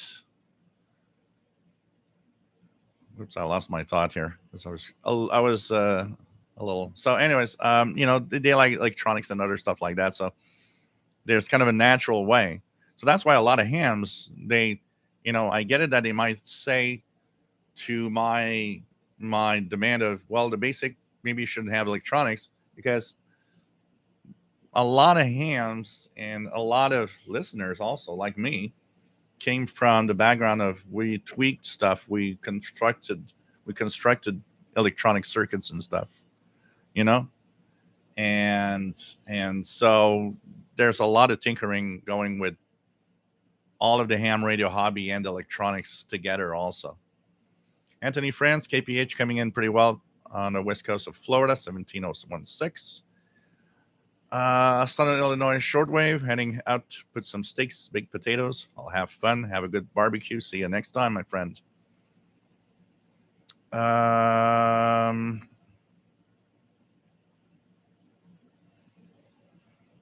Kevin Upton, nice to have you on board. Shortwave Archive, do you guys talk about the BBC Singapore close down? So, yeah, it's apparently closing down on the 16th. It'll be interesting to see how they rearrange the frequencies. When that is going to happen. I think it's going to be interesting to see the replacement for Asia. So just going to open the next one here. I've got a second one here, which is Peach. So I'm going to check that out.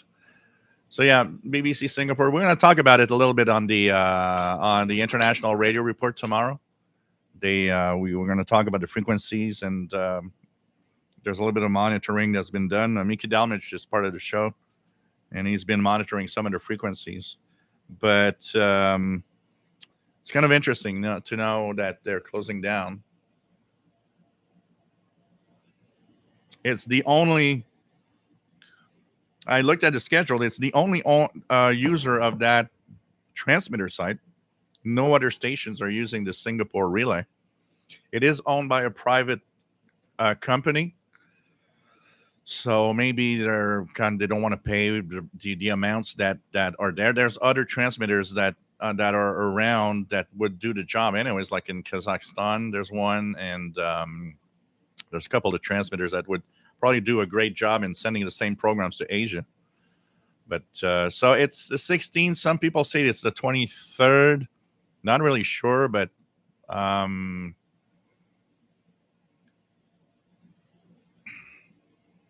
it's it's a close down. Like I was saying a long time ago, and that's the direction shortwave is going.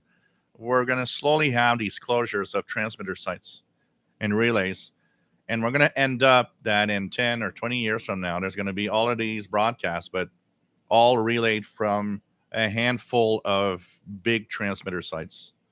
And that's going to be the way shortwave is going to be, rather than having stations own their own transmitter sites or whatever.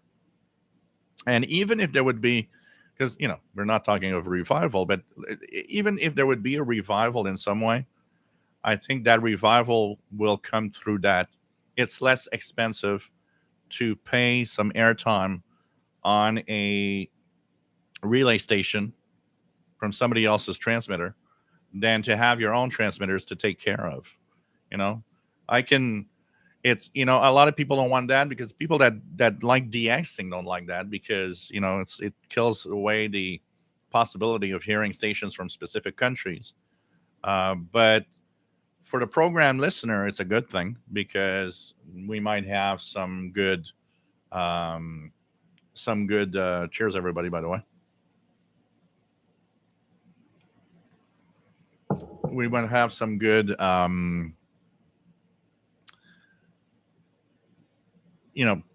propagation and stations to listen to. But I could see a day when Radio Romania is going to say, hey, we're not going to have our own transmitters, but we're going to continue off WRMI or relays, which would cost them a tenth of what it's costing right now, without having to fix and repair the transmitters all the time.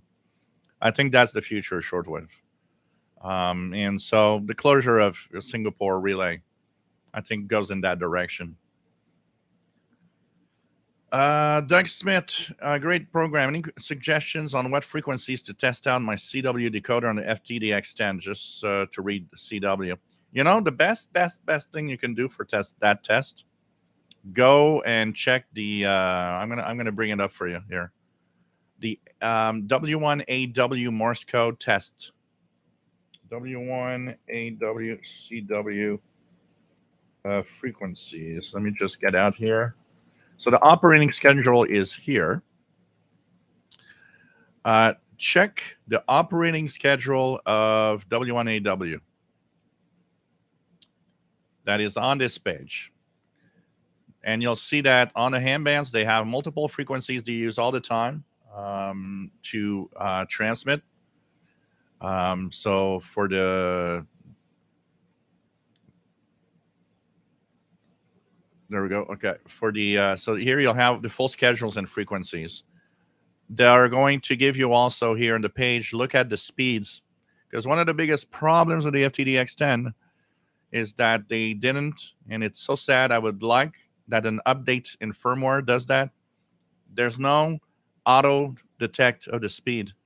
You have to kind of know how fast it is being sent out and play with the speed dial.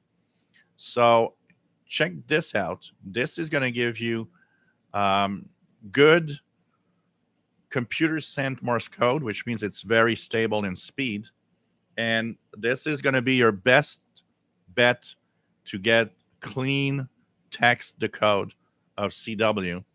And you have different speeds from 5 words per minute. They have speeds that go up to 35 words per minute. And it's interesting because they take a text from QST magazine pages and they send out the solar reports, stuff like that. So the link, I'm going to give you the link right here. And this is going to be what you should look at. So look at the frequencies. I'm sure you're going to have a frequency that comes in well, and you'll have good decode. for that. It's one of the best tests, I think, for decoding anything. Rotten Animal says, Jeff from UK, hang in there, brother. Things get better in time. Yep. Absolutely. Kevin Michael been trying to DX TV again, but digital change over messed it up. I have to use my notebook now. Bummer. Wow. I saw somebody posting that there is some openings. Some openings with digital stations being heard far away.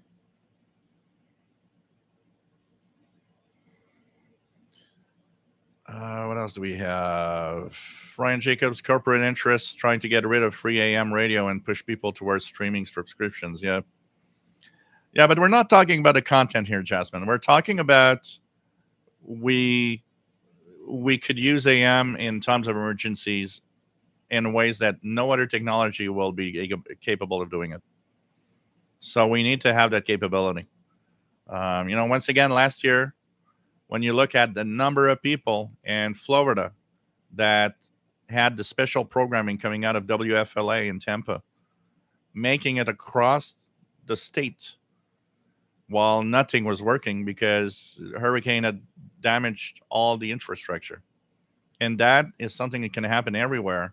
And what's nice with AM radio, and this is where AM radio needs to survive, is you could have an AM radio and the next state broadcasting to a state that has emergency situation happening, and you could hear it on an AM radio.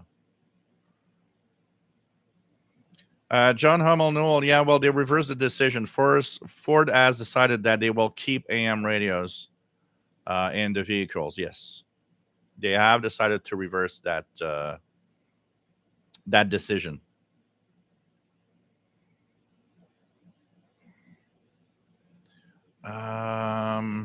Let me try to find where I was again.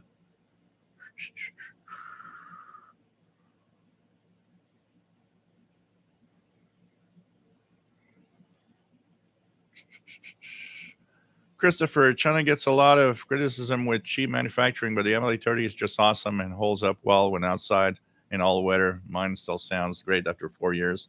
Now, mine's been out for what? 5? I don't even remember how long. If we was what 2018, 17. It's at least 5 years, at least, if maybe 6. It's crazy when I think about it. It withstood the winters, and it's still the same, and it works. The question of cheap manufacturing is not a question of necessarily China. It's a question that there are cheap crap coming out of China. Absolutely. Like there's cheap crap coming out of probably any country that manufactures stuff. But when you put a minimum of price and when we say cheap, there's cheap, but there's inexpensive, which is a different term. The MLE30 is an inexpensive device that works well.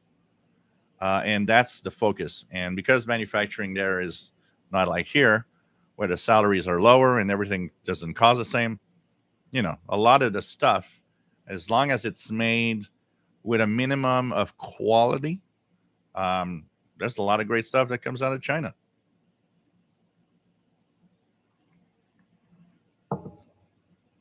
A lot of the comments I hear often of, the cheap crap of China is, yeah, of course, if you went to the dollar store to buy a radio,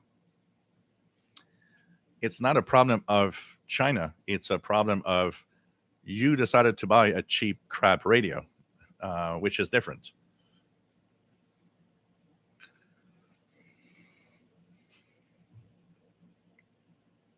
What else is there?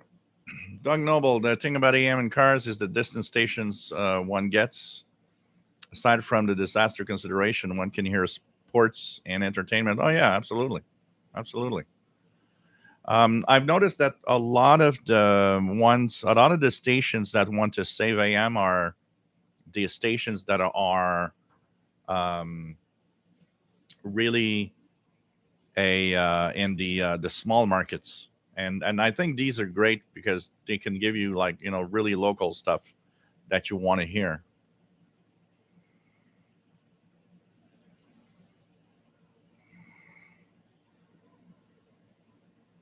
Yeah, you could put a portable shortwave radio in your car. Absolutely, absolutely. Radio Kid, nice to have you here. I recently got external BFO pre-assembled circuits from eBay for my AM only radios. It does work, but it takes a lot of patience. The control is very twitchy, doesn't work as well as built-in BFO. Yeah, depending on the quality of it and how it was built, it can be difficult. Yeah, can make it a little more difficult, for sure. Um, Take care, Bobby Burgess. Kevin Michael says we still need AM radio. Yep. David Circa, Hammerland HQ 180A, still working decades later. Wonder if any modern radio will endure this type of longevity. I think that a lot of what we have today will still work 50 years from now. Honestly, a lot of older radios have not made it. We take the examples of the radios that have made it. So you talk about your Amerlung HQ 180A that works decades later. Now, question to ask in there is, was it refurbished, repaired over time? Because you got to take that into consideration. Remember that if your radio was repaired over time, it didn't technically make it to this day. It did because somebody fixed it. So there's that you got to think about. And yes, there are some radios that have made it all the way through without any changes or anything. Um, the other consideration to have is the percentage. We have to check of all the radios that existed World War II era to today. What's the percentage that survived? Because sometimes we're like, oh, well, that's such good technology. Look, it still works today. Yeah, but how many of them are still working in circulation today compared to the amount that were actually shipped and sold in the day that it existed? We often overlook that side of, and just fall on the side of, well, this, like this works, and it's from 1949. It's cool, but you start thinking about it in my way. Obviously, when I look inside, this thing has been taken care of very, very well and possibly refurbished. So, would it still be working from its original point in time? That's the other thing. And that's where I think, and I could be off, but I think today's transistorized and chip world actually will last longer than a lot of that older technology. And what I mean by that is, if you never fix it, because it happens less often than a transistor dies than a tube dies from the era.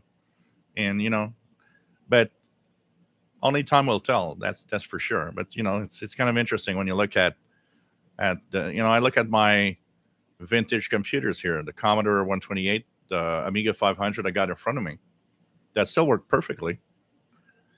I mean, these are getting older now. It's these are technologies that are 40 years old. The Commodore 128 and the Amiga 500 that I have there are going to be exactly 40 years of age in 2025. And they still work perfectly. You know, I think a lot of it has to do with the quality, of course, of the construction. That's for sure.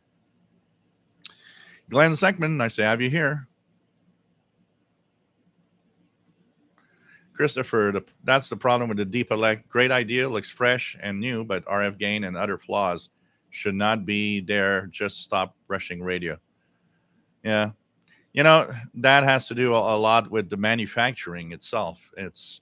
We bring out this thing, and it's cool. Now let's sell it as soon as possible. Because if you build a radio from scratch, Um, if you build it with from scratch, you're going to spend a lot of money before it even made you any pennies. So sometimes they might rush because it's like, well, we spent all of this cash. We need to sell some now because, and what happens? It happens like that. It it's a cool idea. I honestly find that this is a cool idea. If this thing worked well, I would have paid $100 more for a perfectly good running radio like this. I would have said it's worth it. But obviously, it needs a lot of things to be fixed.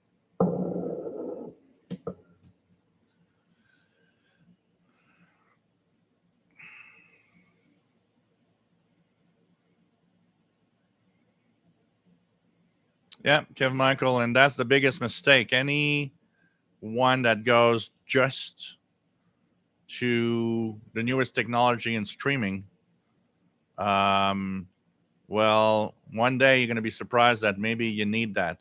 We had a little scare here, with that, and it's what, early April. We had a 1 day ice storm that was kind of bad, and I didn't have power here for 26 hours, and immediately noticed one very important thing. So, no TV, but even the smartphone, my Samsung phone, had really a hard time to connect to the network. I was not even able to stream something or to listen to anything. The cell networks were bogged down by the amount of people all connecting together. And that was a simple 24-hour ice storm that left 5 or 6 days for some people before the power came back.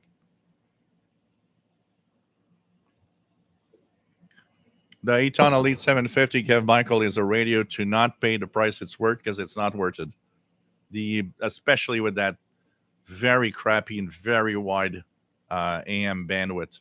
Man, that is, and it's off frequency too. I'm sorry, but Nick Gasarino, it took me a month of emails to get Texan to put a stainless steel antenna on the GP series of the radio. I was happy to pay for them, just very difficult. They gave it finally. Yeah. Jasmine, Joe, do you think stations like WRMI would take money to not air religious and conspiracy stuff? Like, could someone or a group of people just pay them more to hear more rational and interesting stuff? I think it's a money thing. I think if you fill up the full schedule with something else and give a little more cash, it's a business. WRMI is not a non-profit thing. It's a business. They want to make money. I'm pretty sure Jeff White would say yes immediately to, I fill up my schedules with anything else than religious broadcasts, um, because they pay more. I can bet you that if you pay the good cash, you get any time, any slot you want on WRMI's frequency schedule. But it goes with, contracts and all sorts of things that they have. But definitely, I'm pretty sure, you know, nobody says it very high, including them. But if you get something else on the air than religious broadcasters, I'm sure they're like, and as long as it's not, extremist content or anything, I think they're really happy to have that and to have that choice available also. WWCR, which is heavily religious oriented when you look at their schedule, uh, they air the Report of the Week show from John. And the number of times I've heard them refer to the Report of the Week show with all the listeners and everything, it's obvious that they would like to have more, more of that type of programming. It's obvious. So they take what they have with the money that comes in, and I'm there's the you can be on the you know good side, I will call it, that things like Brother Stare, that a lot of us know how that person, if there is a hell, is probably there. Um, that a station would take money for that broadcast to be on. Yeah, in a good world, in a perfect world, that shouldn't be, but the perfect world doesn't exist. And I kind of, maybe we shouldn't, but I kind of get a little bit over it in the sense of, if that's what makes a station stay on the air, because all that cash is coming in from that, let that group spend as many millions as they want, as long as that station's on the air and has other choices and other things that we can listen to. If that's the only thing you have on your schedule, then close down. I got no hesitation in saying to any station that is a 24-hour religious only station, we don't need that. Shut down. Shut down. But if they have that and add other stuff, if the millions keep that alive, let it be. Even if technically it's not necessarily, it's one of the first things I always say is like, how can you call yourself a good Christian when you accept money from a group where, someone was a pretty bad person and did some pretty bad things? Um, but money talks. That's the way it is. John Beckham, thank you for the review of the Crosley AM/FM shortwave cassette player recorder, as it is an awful radio with the weird noises and no sensitivity for the Xing. Yeah, it's beautiful. It's nice. It it is as that nice 80s, little cassette player look. Shortwave is okay, but nothing fancy. Just okay. AM, man, I can't. An example of when we say, how can you put something out like that? How can you put a radio out that has tones everywhere on the AM band, which makes it almost impossible to listen? I don't know.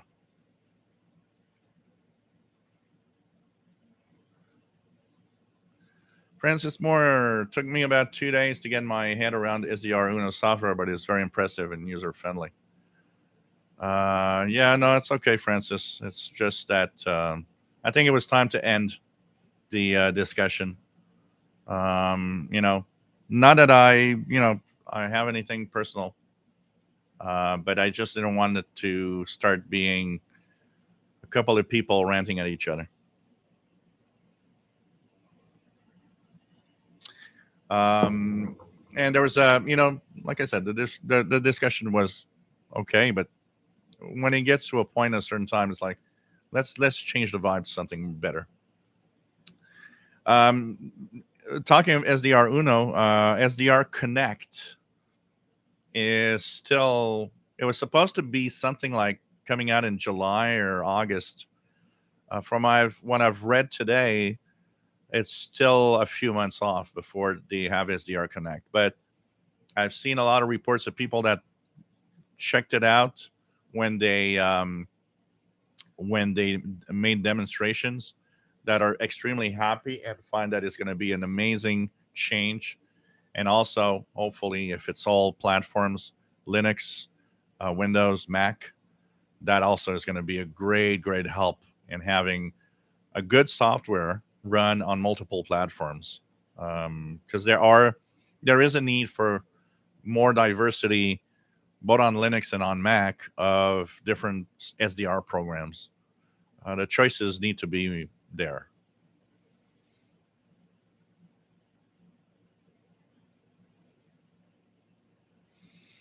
Yeah, I'm supposed to have the AM radio kit come within a few days. It comes from the US, so it takes a little longer to come in from Amazon. But when I get it, I will be making videos for sure. So there's going to be some ads in a few seconds.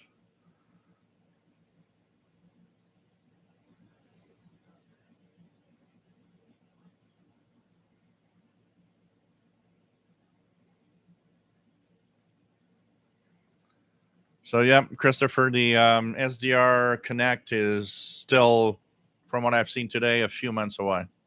Still needs more work.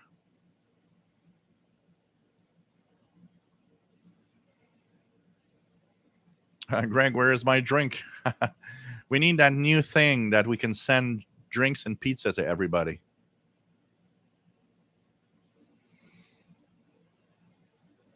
Robert Cross, nice to have you on board. Jasmine, why not just replace it with a special emergency radio service? Because that's what we have. AM radio is already stated to be an emergency radio service. Why do anything else? And how would you want to do it? That's the other thing. That emergency radio service needs to work. AM radio works. It works from out of state into a state that's had bad damage. You would be able to be broadcasting off of, Georgia and be heard in Florida. Um, we have the perfect system there. If we do an emergency radio service, it has to be in a way that in a vastly disaster area like Florida can be, or even the South, just look at Katrina when it hit Louisiana, the devastation there. Um, you have to have that emergency radio service work where people have no more access to any technologies except radio.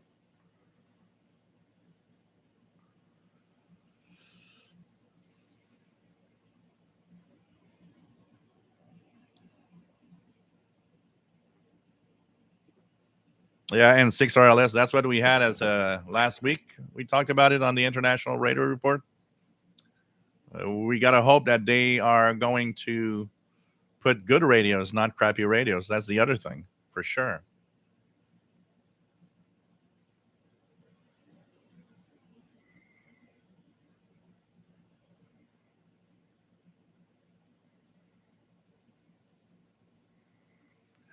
Yeah, AM radio, the biggest problem with AM radio is the cost, the higher cost that it actually has. It's like long wave.